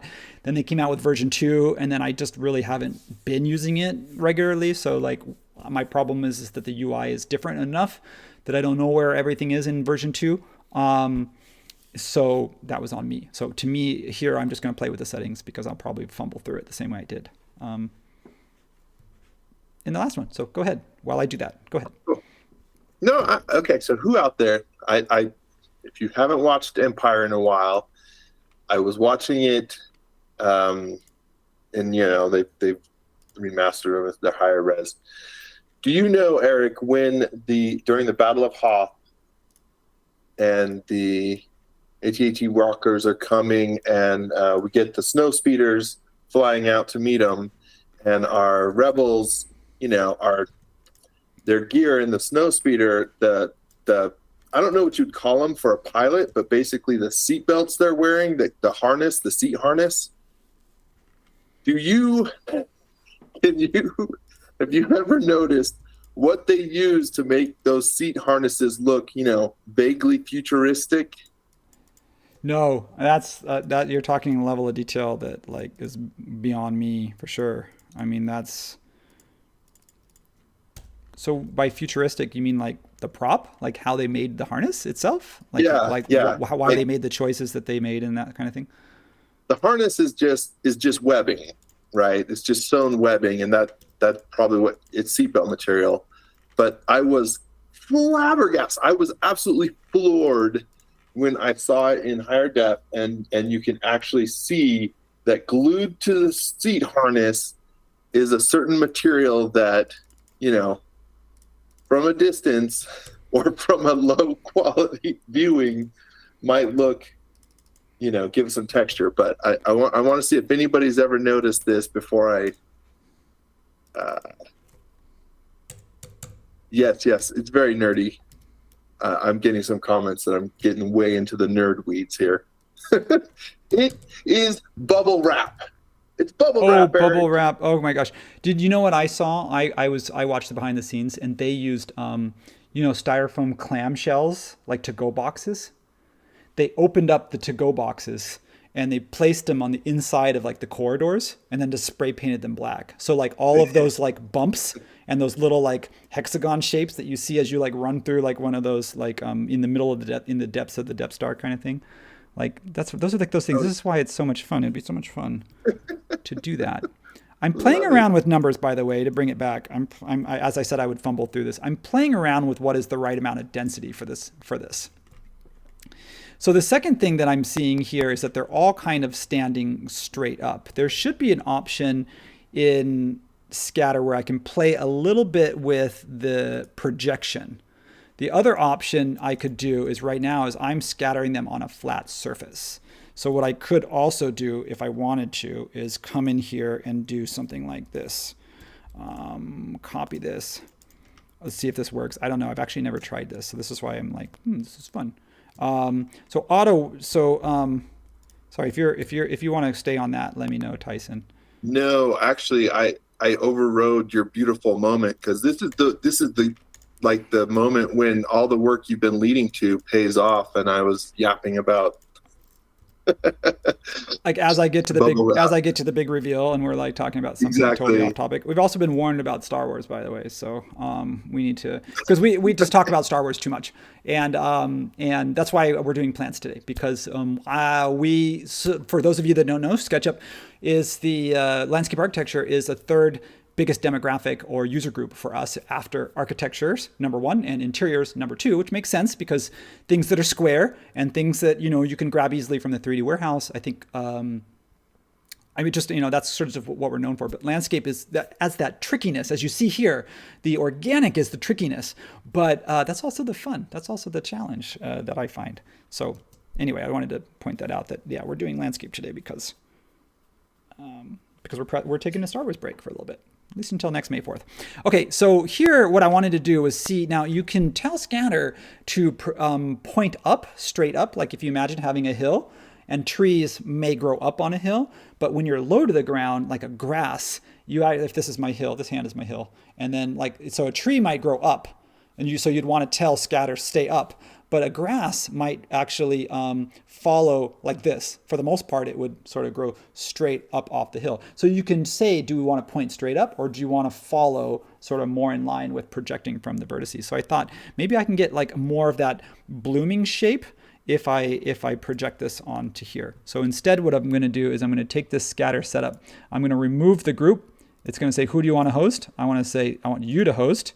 And then because there's a curve on this group now, I know this may not be the way to do it. So again, if any of the Skatter team from Lindale are here, then I apologize. So there's this little section right here called pointing up, if you can see that. And when I push that out, what it's doing is, because now I'm scattering it on a curved surface, it's starting to like open up, just like the flower opens up. Just like I'm opening up my shyness. Cool. When I'm here with you all, I'm opening up and becoming more vulnerable. So that's that. Good for you, Eric. Thanks, guys and gals. So I don't know. Let's go ahead and save this, and then I'm going to go ahead and place what I'm going to call a infinite plane before we move on. And an infinite plane is just so when you're in V-Ray, there's actually a ground, so that when you render, it's not transparent, because then that way it has something that casts shadows on. So the next thing I'm going to do is, I know this is not a rendering tutorial, so don't pay attention. If you don't want to pay attention, please don't. This is just me just wanting to see what it looks like rendered, because, especially like, if you're going to go through all this work, you want to get your money's worth out of it, I would imagine. I don't think anybody here is going to object to seeing these beautiful flowers, but they look incredible, buddy. That is so cool. So I'm going to change to perspective. All right. And I'm going to press, again, now I scattered these, but if one of them is bothering you, like, you can come in after you've scattered these and just, if you're really particular, or if you feel like your density, you just didn't get it right, you just come in here and say, you know what, I'm going to pop some of the ones off around the ends, and I want to keep more in the middle, or maybe one of them is just off to the side. You can just, too many seed pods here. I can move, copy, whatever.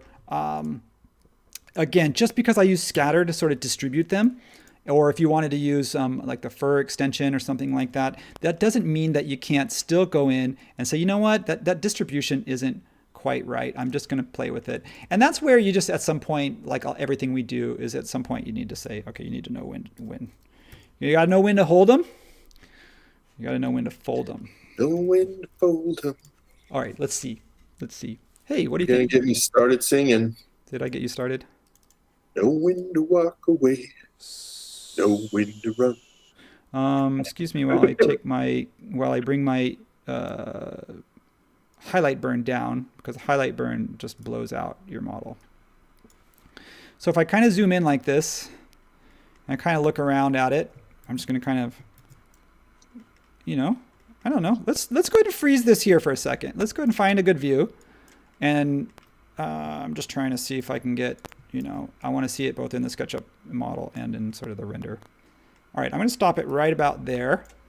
And let's pause, because it took a significant amount of time. Mostly it's me talking, by the way. Again, if I just did this by myself, it would go pretty fast.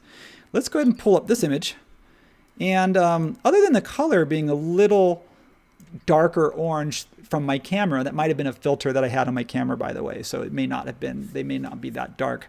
And I see it in the chat, it's blocking the V-Ray. So let me go ahead and just lift that up so that we don't kind of compete too badly. And maybe that's not the right image. Tyson, what do you, because I can't do anything without, Tyson's approval. Hey man, you're getting some great comments. I mean, everybody's saying this looks awesome. Yeah, let me just zoom. Thank you all. Thank you for your patience. I feel like a little bit, and Tyson was throwing me props last week saying with the bridge, because the bridge was like, there was a point where we were all wondering, like, is this going to get where we think it's going to get? And it did. And I think that's kind of the thing where it's like, there's this a little bit of leap of faith that when you're in there, you don't know if you're going to be able to pull it off. It's exciting. And then when you do, it feels really good. So I want to say that, like, we saw that last week with Tyson. Like, are we going to get there? We did. So I think we did. We got there. So now my question is, that's what I wanted to do. I wanted to go through the process completely once. And then I want to be able to pull back and just kind of have a little bit of fun. And we don't even have to take the whole time if people are busy or people feel like they got it. I want to show an extension that makes trees and plants parametrically. I want to compare that from a quality standpoint and a speed standpoint, because I think ultimately, just like with rendering, you can go something like a Lumion or an Enscape and it's real-time rendering, right? So it's faster, but you're also trading quality compared to a V-Ray, where even you saw me having to put 3 or 4 different little buttons just before I can even run a test render. So I think with this, so I do want to compare the effort that it took to create this plant versus what we could get, if we did. I don't mean to say go to 3D Warehouse. I mean use an extension to generate plants for us. So there. The other thing I want to do is I also, if we want to, we don't have to, because I'm feeling in a flexible mood today. I have some other plants that I took. This is a picture of a Raphia lepis in front of my house. It's a common shrub that you'll see almost everywhere in California. I did the same process, thinking that I did want to start with the poppy, number one, because I'd done it before 3 or 4 years ago, but also because they're blooming right now. I mean, they're literally just right outside the door, blooming like crazy. So I really wanted to do that one. But we could do another one, same process, or we could do something a little bit different. I've got like a flower that you might see in a meadow flower, like a daisy. And I stole these from, I'm going to big shout out to Ronan Beckerman.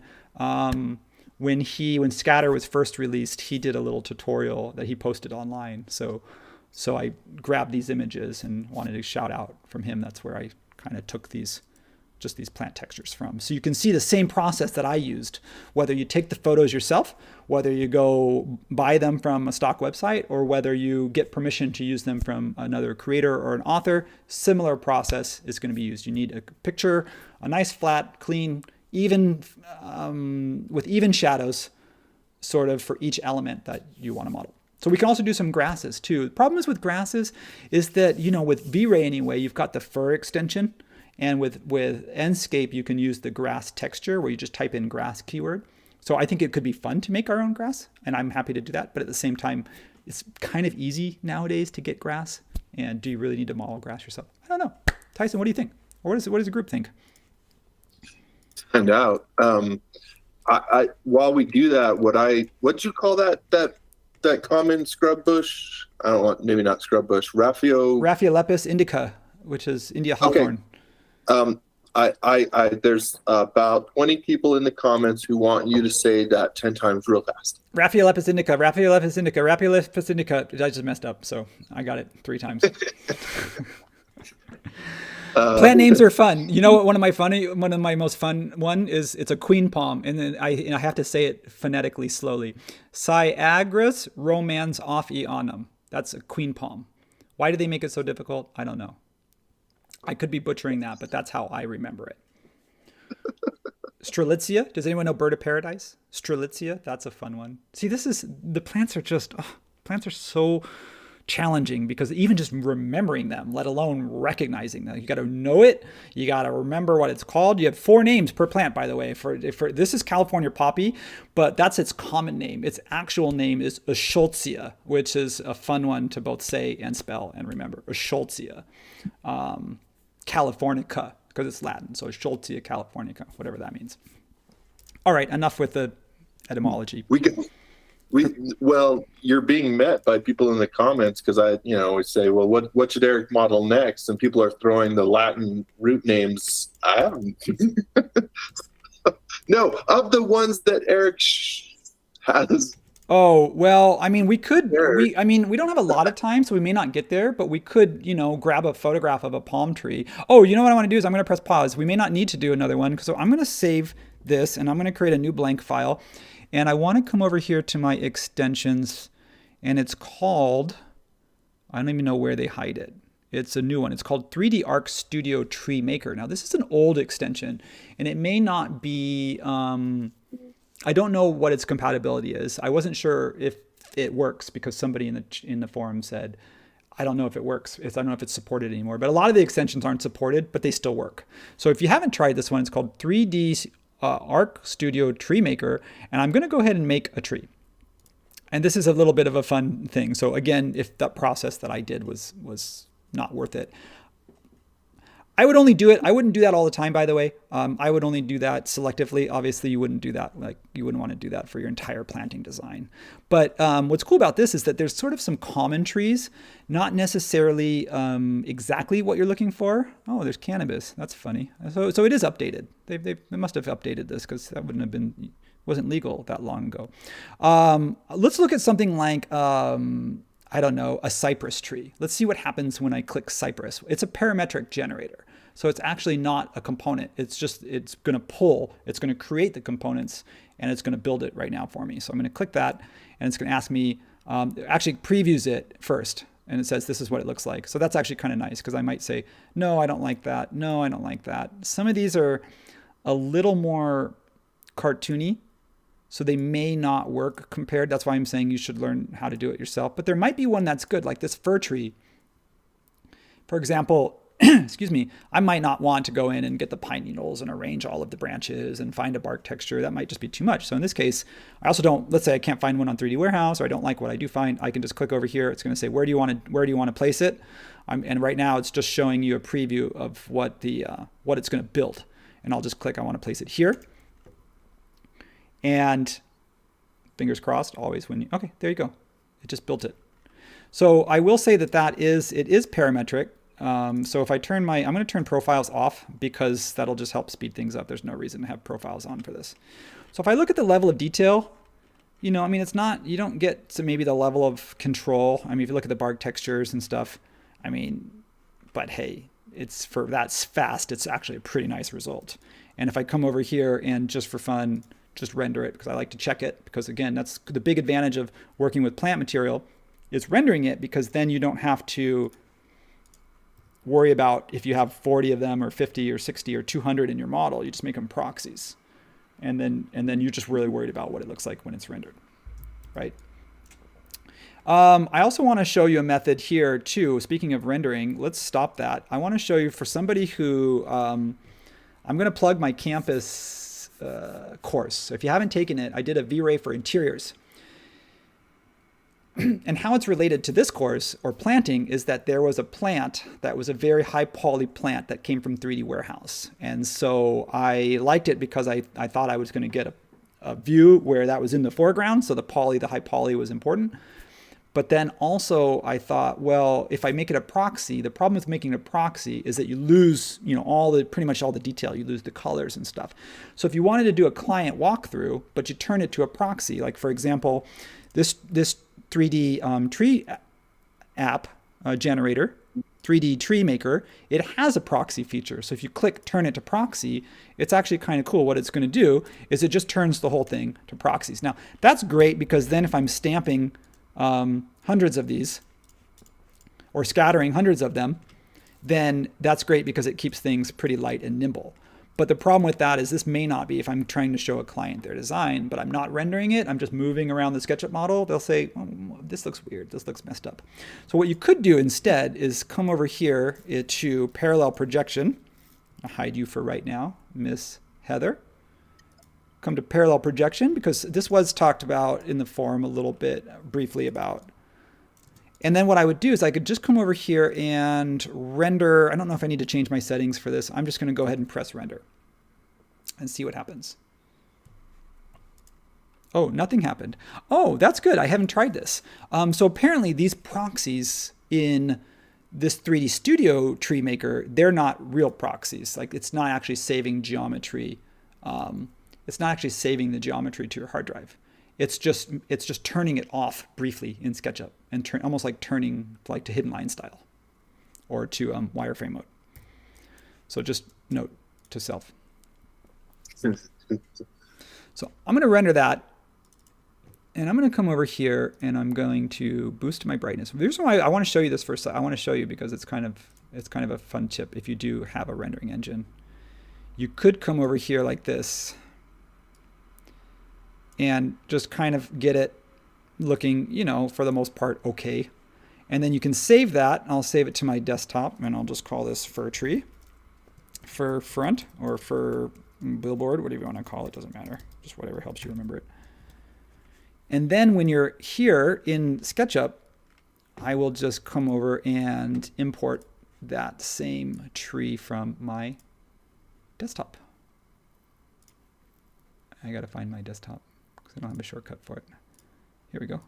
So you could just take that render and then you just take this in and you just bring it in like that. And then, let's see here, rotate that around. Actually, I don't even need to do that. I just rotate it this way.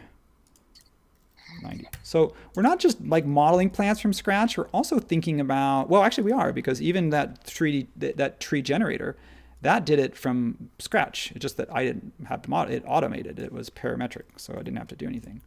So you could, if you wanted to, do something like this.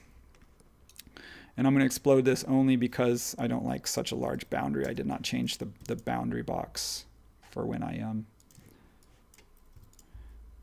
right? See what I'm getting at, Tyson? Do you see where I'm going? Do you see what I'm putting down? I think so, and there's some good discussion going on about creating the 2D versions from 3D. And Colin suggested there are some live components. There's not necessarily as detailed as the one you're creating, but in the warehouse. Hey, but some live tree components, so it will be theoretically possible. Did you know, Tyson? I didn't know this. It took me a while, so I love it when I find something new. That you can actually change a component to make it to face the camera after. So if you've already set it up and you forgot to say face camera, you can go back into the editing settings and say always face camera. So like if you're making a face me, and you forget, you can and you forget to say face me, you can do that. So tree. I'm going to call this tree 3D, and I'm going to call this one tree. You can call it billboard. You call it whatever you want. I'm just going to call it 2D for now. And that goes to this one, goes to tree 2D, and this one goes to tree 3D. So I like to do this, and I'm also going to do this. Watch this. This is going to be fun because I think this is just, since we're talking about plants. How many sides do I want for this? I'm going to say S24. Circle S, nope, circle 24S, right? Is that right?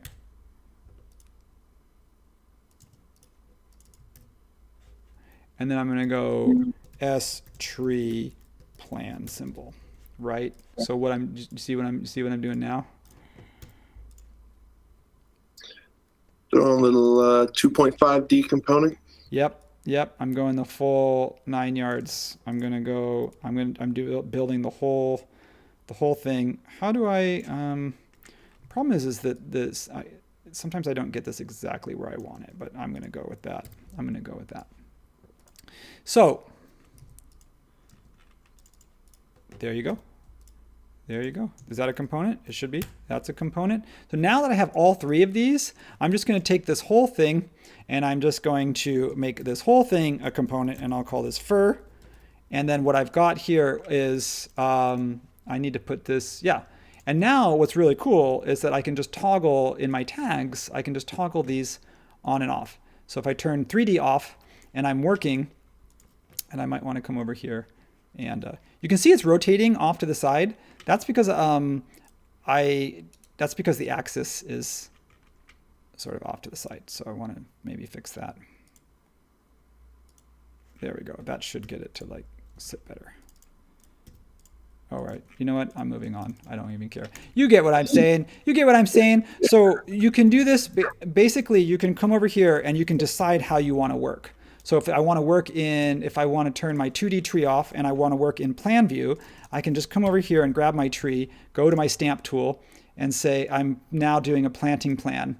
And I'm doing this in, these are my firs. And I'm treating it kind of like a regular planting plan, right? I'm just kind of arranging them like this. Don't worry about the axis. I screwed that up. But then when I'm ready to see what it looks like, I could go 2D. And I'm going to go ahead and hide the extension, the edges on those. So the point that I'm trying to make here is that depending on if you have something that you either modeled from scratch or you generated parametrically or you purchased from a kit, you can still show that exact same tree by doing a quick render of it, making a billboard, placing it in there. So now I have 3D, 2D, and 2D elevation. So then when I'm ready to go do my render or whatever, I just go and turn those on. And then of course we already saw this just a minute ago. See, a little bit of performance lag with these trees. I mean, these trees are like, I don't know what they are, like 250,000 polygons each. So it's not terrible, but definitely you start to see just even with this many little fir needles, you start to see just even a little bit of performance. So I just I would turn those 3D ones off. I would keep using the 2D ones. So when I go to place them, I could either do it in plan view or I can do it in axonometric view. So how do you reset a component's axis back to like its default? Can you do that? If I screwed it up, you can't do that, can you? I'm not sure that what its default might be, as opposed to just changing it in real time. Like this one's crooked. Should I just try changing it again? I'm just going to do it off to the side. Okay. And then this is the one that I wanted to change. This is the one I wanted to say change axis. You can see how it's just short, it's slightly off to the side. You don't want to do that with a face me component because you're going to get, now all of a sudden your trunk is not going to stay where you think it should. So hey, that's I'm going to save that. I don't know why I'm going to save that. I don't think I need to save that, but out of good habit, I'm going to go ahead and save that. So that was something I wanted to share because somebody did ask specifically about, well, that's great. You know, that's great that we did this high poly one, but what we could do is we could place this in context if we wanted to do a little meadow scene, to do a little like mini render, or we could, do another one really quick and just show how this process works on a completely different plant. Or I can just respond to some questions in the comments and say, how might you approach this? Or have you tried it this way? Or can you show me this? What do you think we should do for the next, 25 minutes before we wrap up? Yeah, so please chime in. We can create a new plant, like Eric says. We can answer some questions. For now, Keggy would like to see the default SketchUp model with the edges turned off of your poppies there. Yeah, turning the profiles off, first of all. And then I might want to come in and turn, I can do two things. I can just turn the edges off, or if you feel comfortable with it, you could come over and use an extension like, I think it's Fredo's Hide All Edges. And then there you go. Now, depending on your lighting settings, window, shadows, that may look a little bright. So I might want to come in and just for me visually being a little bit, on the pickier side, I may want to just kind of balance out how dark that is. Because I know in real life they're not that bright. They're a little bit darker. So, but I don't want to go too dark. Yeah, I think that looks pretty good. That looks pretty good. Now the same scatter tool works, right? This is a component. I make that a component, and now I used it, right? So you can see the order of operations, just really quick to rehash how we got here. Make the pieces, place the pieces, make them variety if you need variety. If you can get by with one, go for it. But guess what? You're probably your plant's never gonna look good if you just have one branch and you just use that same one everywhere. It's gonna get static. So even here where I used 1, 2, 3, 4, 5, I used 5 stems or branches in order to get sort of that variety. But even then we take it one step forward, one step even bigger, and I come over here and I'm just gonna draw this really quick here. Let's give it I don't know, what do you think? Let's just give it quick ground texture, like ground, what would show up? Where's a nice rich soil? Oh, that might be too. Well, let's go with some wood chips. So that one's already downloaded. And then apply that to selection. Yeah?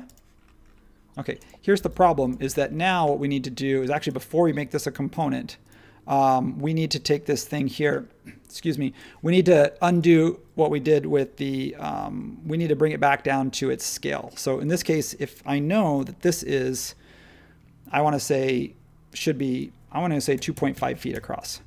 Then what it's going to do, it's going to say, do you want to scale the component? Yes. Now what I want to do is scale it first before I make it a component, because if you scale outside of the component and not inside of the component, when you go to scatter it, call this puppy, when you go to arrange it, what it's going to do is it's not going to work as well, right? Because I think it's going to default. It's going to revert back to its larger size.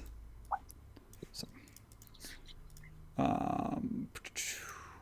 sorry, I'm covering up my screen. I think that's the screen that you need to see, Tyson, isn't it? All good, all good. It's all good. So now what I did was, so that's the final one. So these are all of our working ones over here. I mean, I'm just going to take those and just group them and hide them for this moment.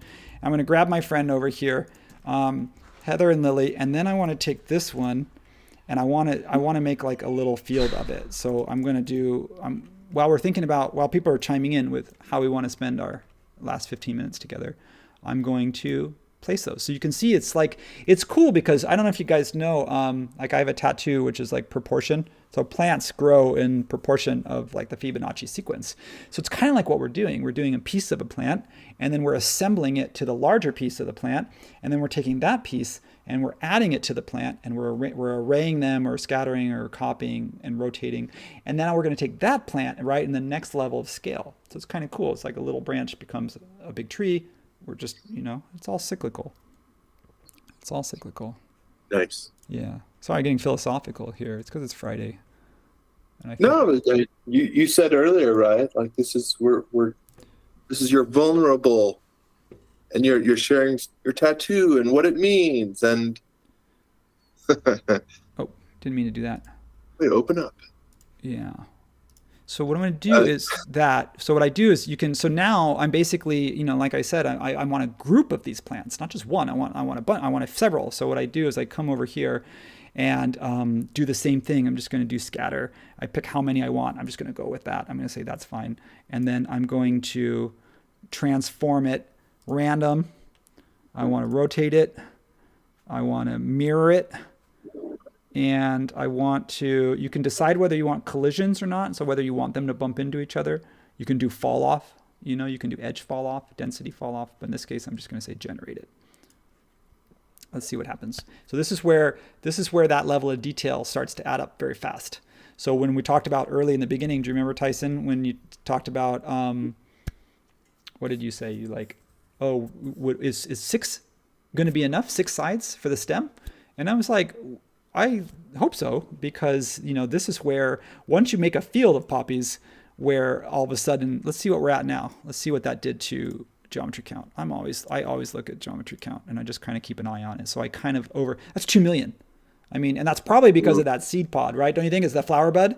It's probably because I didn't do what you told me to do, which is check my segments before I followed me. Purge unused. What happens to that? Nothing. We're still at 2 million. So we're at 2 million. I mean, that's pretty good, but you can see I'm responsive. The nice thing about this is with Skatter 2, you can come over here and say render only. And I'm sorry if this is sounding like a Skatter plug, it's not. But I will say that's what Skatter does really well is it handles the sort of randomness and the variety that you're going to get with plants. And so you can do that with the fur extension, and you can do that with a little bit to some degree with Chris Fulmer's free scale and rotate multiple. But then you're stringing together like different component extensions instead of just one. So in this case, I could say render only, generate, and what should happen is that they disappear. Now that's a little bit hard because they've literally disappeared, but I have to just trust, you got to trust the system that they're there. So if I come over here and I press my little button again, they're there. So the reason why you're not seeing this is because the infinite plane is covering this. So I just have to lift this up like by 1 inch. Oh, is that why? Explode that. Oh, I must have, yeah, the infinite plane must be higher than it's supposed to be. So if I take this infinite plane and push this down, what, 6 inches? 1 foot? There we go. There we go. We're back on track. All right, see what we're doing here? Tyson's like, we get it. We get it. We get it. Oh, no, I'm laughing because I wouldn't get it. I'd be like, what is going on? I have no idea. But you knew what was happening. You nailed it. I knew it was happening. Figured it out. So my point that I was trying to make is that, like, if you are going, or if you're okay with putting the detail in, which you should always put in as much detail as you know you need and as you know you can handle. Your computer and your workflow always work to the most.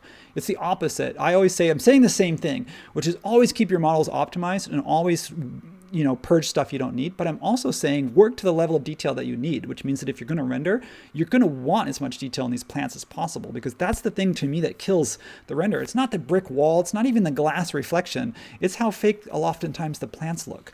And when you get a render that you're either using something from, whether you purchase something from Max Tree or whether you have something coming in from Chaos Cosmos, when you've got the good vegetation components, it makes such a difference. And like I said here, this is one I've never found before. So the reason why I chose the poppy is because I never found, one. Maybe there's one to purchase, but yeah. So that's that. It's pretty awesome, and it's a pretty simplified process for looking as good as it does. So I'm going to boost the saturation a little bit on this one. I'm going to pop the reds in. Excuse me. Nice. Yeah, you know what I mean? Like maybe pop the reds up to play up that orange color.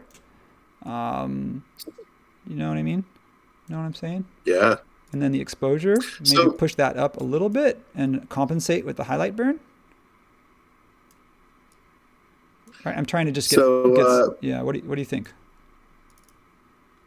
That's looking pretty nice. One question that came in that I also would be curious on. V-Ray has its own somewhat scatter tool, and I don't know if that, like, it's got a fur tool, but it also has a scatter, right? Like, is there what do you find to be the significant difference between using the scatter tool versus using V-Ray's scatter function? That's a great question. There isn't a huge difference now. I mean, I think that I think it's just comfort level, because I've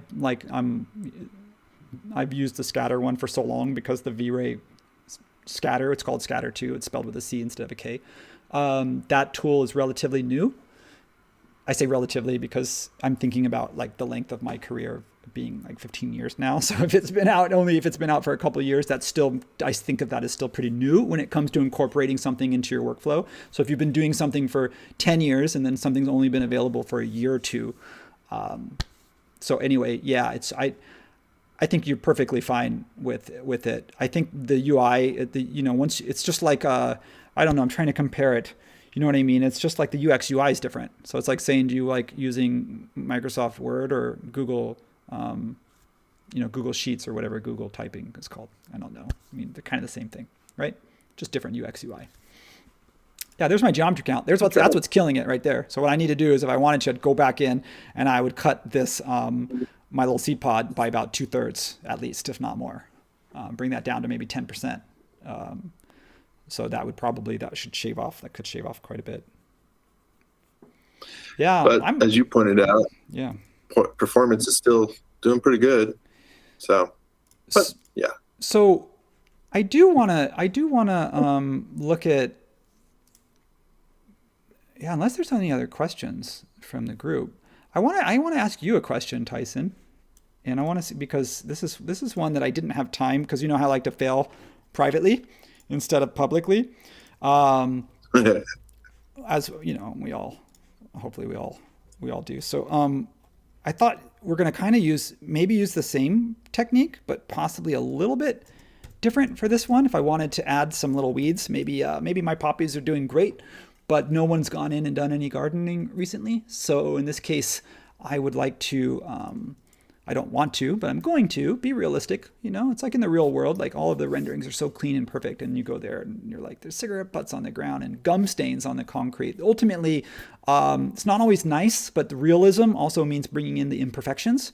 So in this case, I might have a garden that maybe had some weeds popping up. So anyway, that said, here's my question for you, Tyson, is that now that you've seen my process, maybe we could do this again just in a few minutes.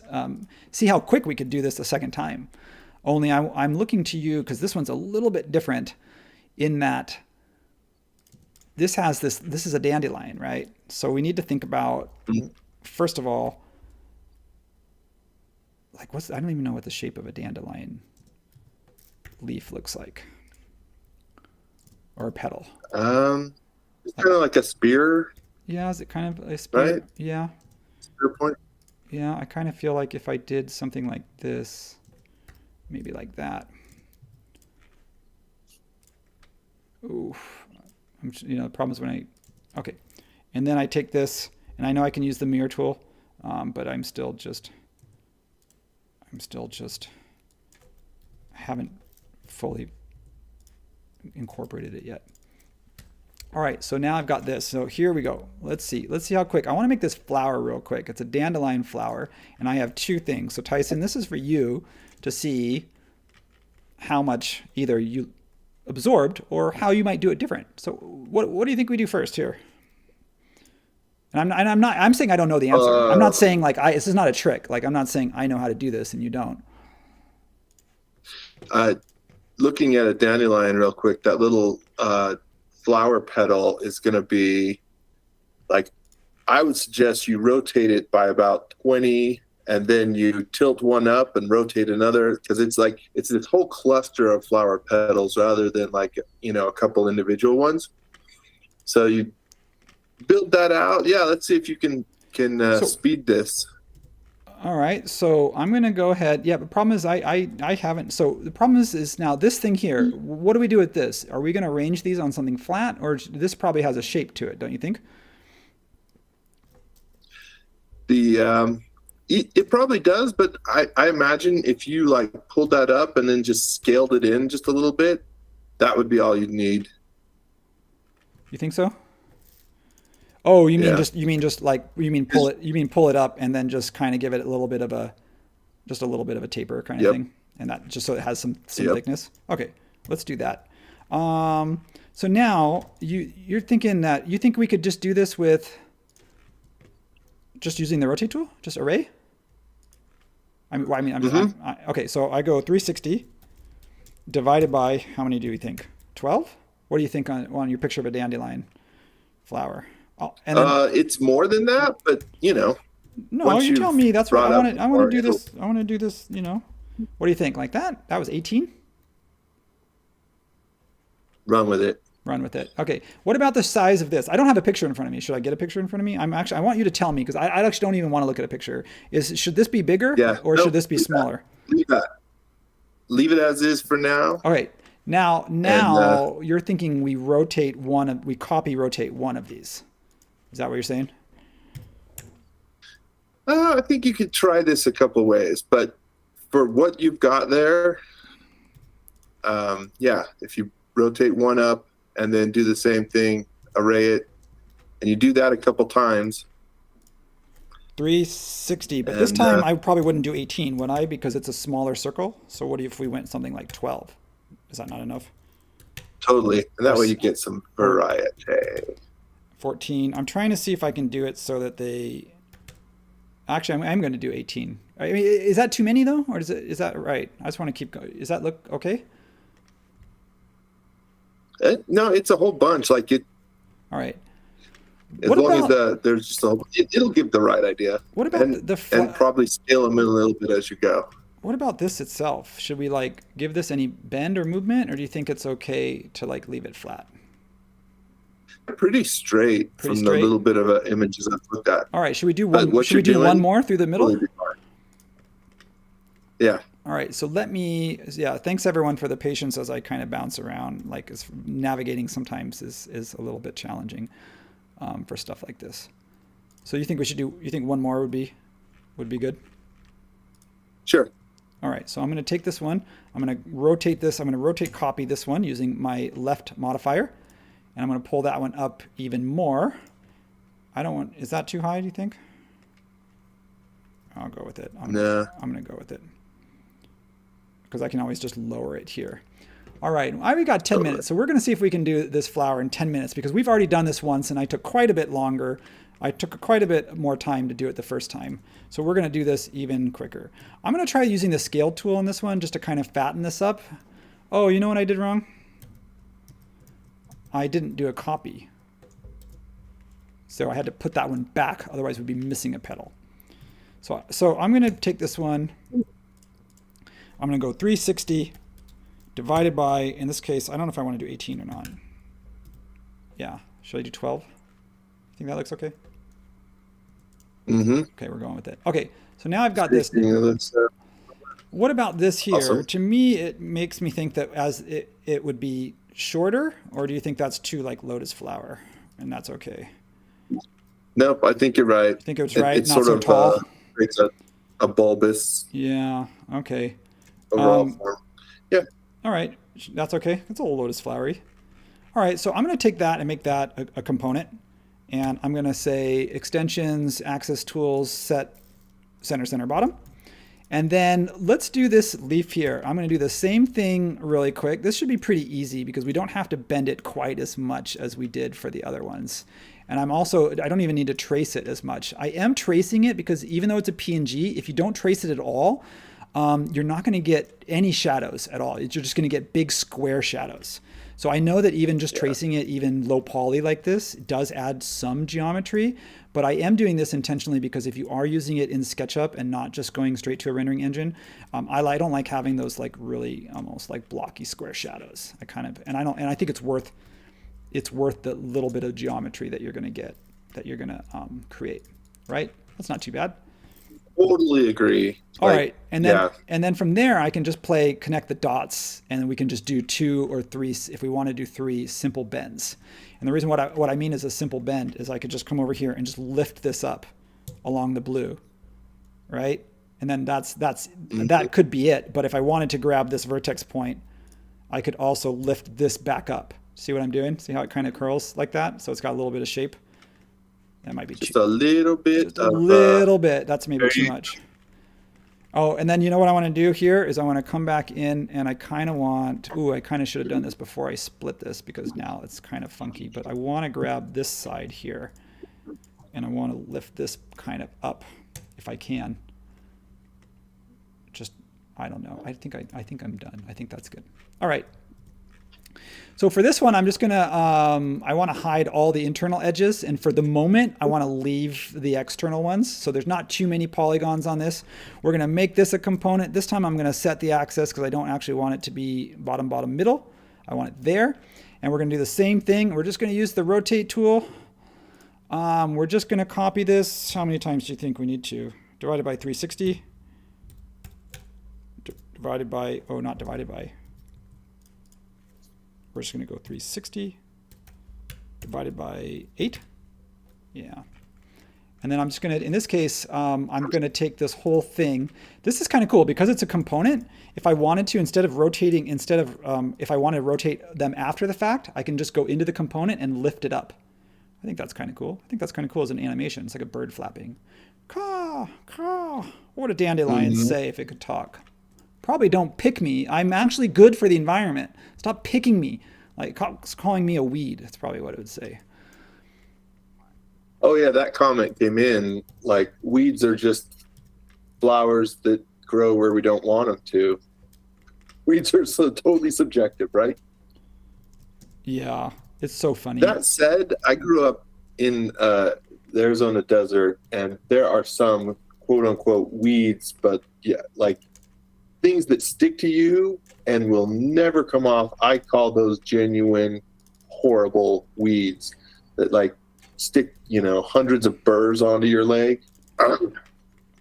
I think it's also okay to realize that like some plants, like you don't have to necessarily call it a weed, and you can understand that it may be beneficial to some animals and things like that. But it's also okay to say that like, well, this doesn't work with, I mean, there are invasive plants, right? So I want to be realistic and to say that like, even if it's beneficial, like it may still take over and kill all of your like vegetable gardens and stuff like that. So, you know, with weeds, I kind of take weeds with a bit of a grain of salt because yeah, they're not all as bad as everybody thinks they are. But at the same time, that doesn't necessarily mean you want tons of them. What do you think about that? Does that look kind of weedy? Does that kind of look dandelion-y? Yeah, all growing from the base. All right. That's the right idea. Now, I'm going to do something different for this one. Now, watch this. And I don't know if this is going to work. Remember how I struggled a little bit because I wasn't going to use something like through paint? What if, I just had an idea. What if I make this a component and this face here, this one stem here, what if I then rotated this, copied and rotated this? It does that copy rotate thing. I want to keep it blue. Nope, it switched. Does that do that for you? I lock it to the blue axis. And that's what's it doing? I'm going to go 45. And then I'm going to do, you see what I'm doing here? So what I did was I made each side a component first. And then I'm going to go, let's see here, Q90, which is 45 times 2. And then I can just copy this whole thing because now I'm using the same 6 sides. This is the stem, by the way. I would like to try Shape Bender with this and see if it works. Just because, and then that'll be like, oh good, we're at 3 minutes too. I don't mind going over. All right. We'll go a few minutes over. How are you gonna make those individualized before you bend them, right? Because you'll run into that problem. Not if you use Shape Bender because it'll override it. Which is why I'm going to try that.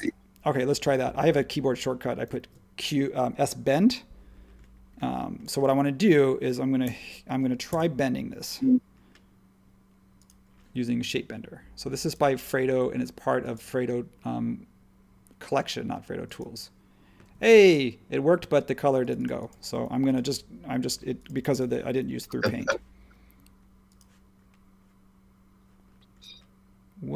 What's a girl to do? What movie is that from? I don't know. Maybe I'm... Maybe you can help us out here. I was thinking for a moment, hey, did you see that? That was a reversed face. I'm going to let it go for right now because we're out of time. But basically, I was thinking of Sound of Music for a moment. And I know that's not because it's like, how do you solve a problem like Maria? How do you solve a problem like your texture's not wanting to go where they're supposed to? So this is great. We did that in how quick did we do that in, Mr. Tyson? Yeah. With your help this time. With your help. Okay. We were able to do that second one in about 10 minutes or less. So for those that think you can't make a plant, for those that thinks that I'm going to group this whole thing, I'm going to come over here. I'm going to hide these edges, extension, hide all edges. I'm going to save this. I'm going to copy this. I'm going to scale this over down to what I think is probably more of its right size. It's probably going to be more like less than maybe 6 inches tall. And we're going to copy a few of those. And then I'm going to press render one more time now that we have some weeds growing in our garden. And I'm waiting to see if we have anybody from Texas who wants to, whether it's true or not, just say, what, 6-inch dandelion? We got 5-foot dandelion. I'm doing a terrible accent, so I apologize. That was terrible. People in Texas. It's bigger in Texas. You should give Tyson a hard time for that one. Oh, wait, where are my weeds? Do I not have any? This is just moving to Texas. I have cousins in Texas, so I'll give you a little bit of trouble. Okay. We are out of time. We have 1 minute to go. We did it. We made 2 plants. We made 3 plants because we made one using the tree generator, the parametric one. So we parametrically generated a fir tree. We modeled from scratch both a dandelion weed and an Schultzia californica, which is the California golden poppy, California's state flower, and which kind of grows like a weed, by the way, because it self-seeds. So if we're going to go with that definition, then one of my favorite flowers is also one. And anything else, Tyson? Any shout outs we want to give for next week? Or as far as who's going, I don't know what to plug other than just, come back and check us out. We want to thank everybody for attending. As always, especially our regulars, I love seeing new faces, but I love seeing returning faces as well. I love trying different things. I love succeeding. I'm happy to fail, but I actually like succeeding more. And I also love having Tyson with me today. Love Donovan, but he'll be back with me next time when schedule allows. Tyson? I don't know what's planned for next week, but yeah, Eric, that was awesome. Amazing. I think you showed that you can take your time, make some details, but you also showed that you can really get some good results, even if you're just working through it pretty quickly, and that for whatever custom stuff you need to do, this is a great method. So well done, buddy. Well done. Well, on that note, thank you again, everybody. Yep, I'm gonna put something up on my screen here just so that when I send our exit music out, we can do something that looks kind of cool. And then I'm gonna close that off, and I'm gonna say one last time, we're at our time. We finished on time today. Thank you, everyone. Always join us. Subscribe if you haven't, just so that you don't miss those notifications. I'm not a big notification fan, but to be honest with you, I make an exception for SketchUp, so I hope you do too. On that note, I'm going to go ahead and press my music. I got my DJ headphones on. It's Friday. I've got my plants. Go do some gardening. You too. Everyone take care of yourself. Be well. See you next time. Cheerio.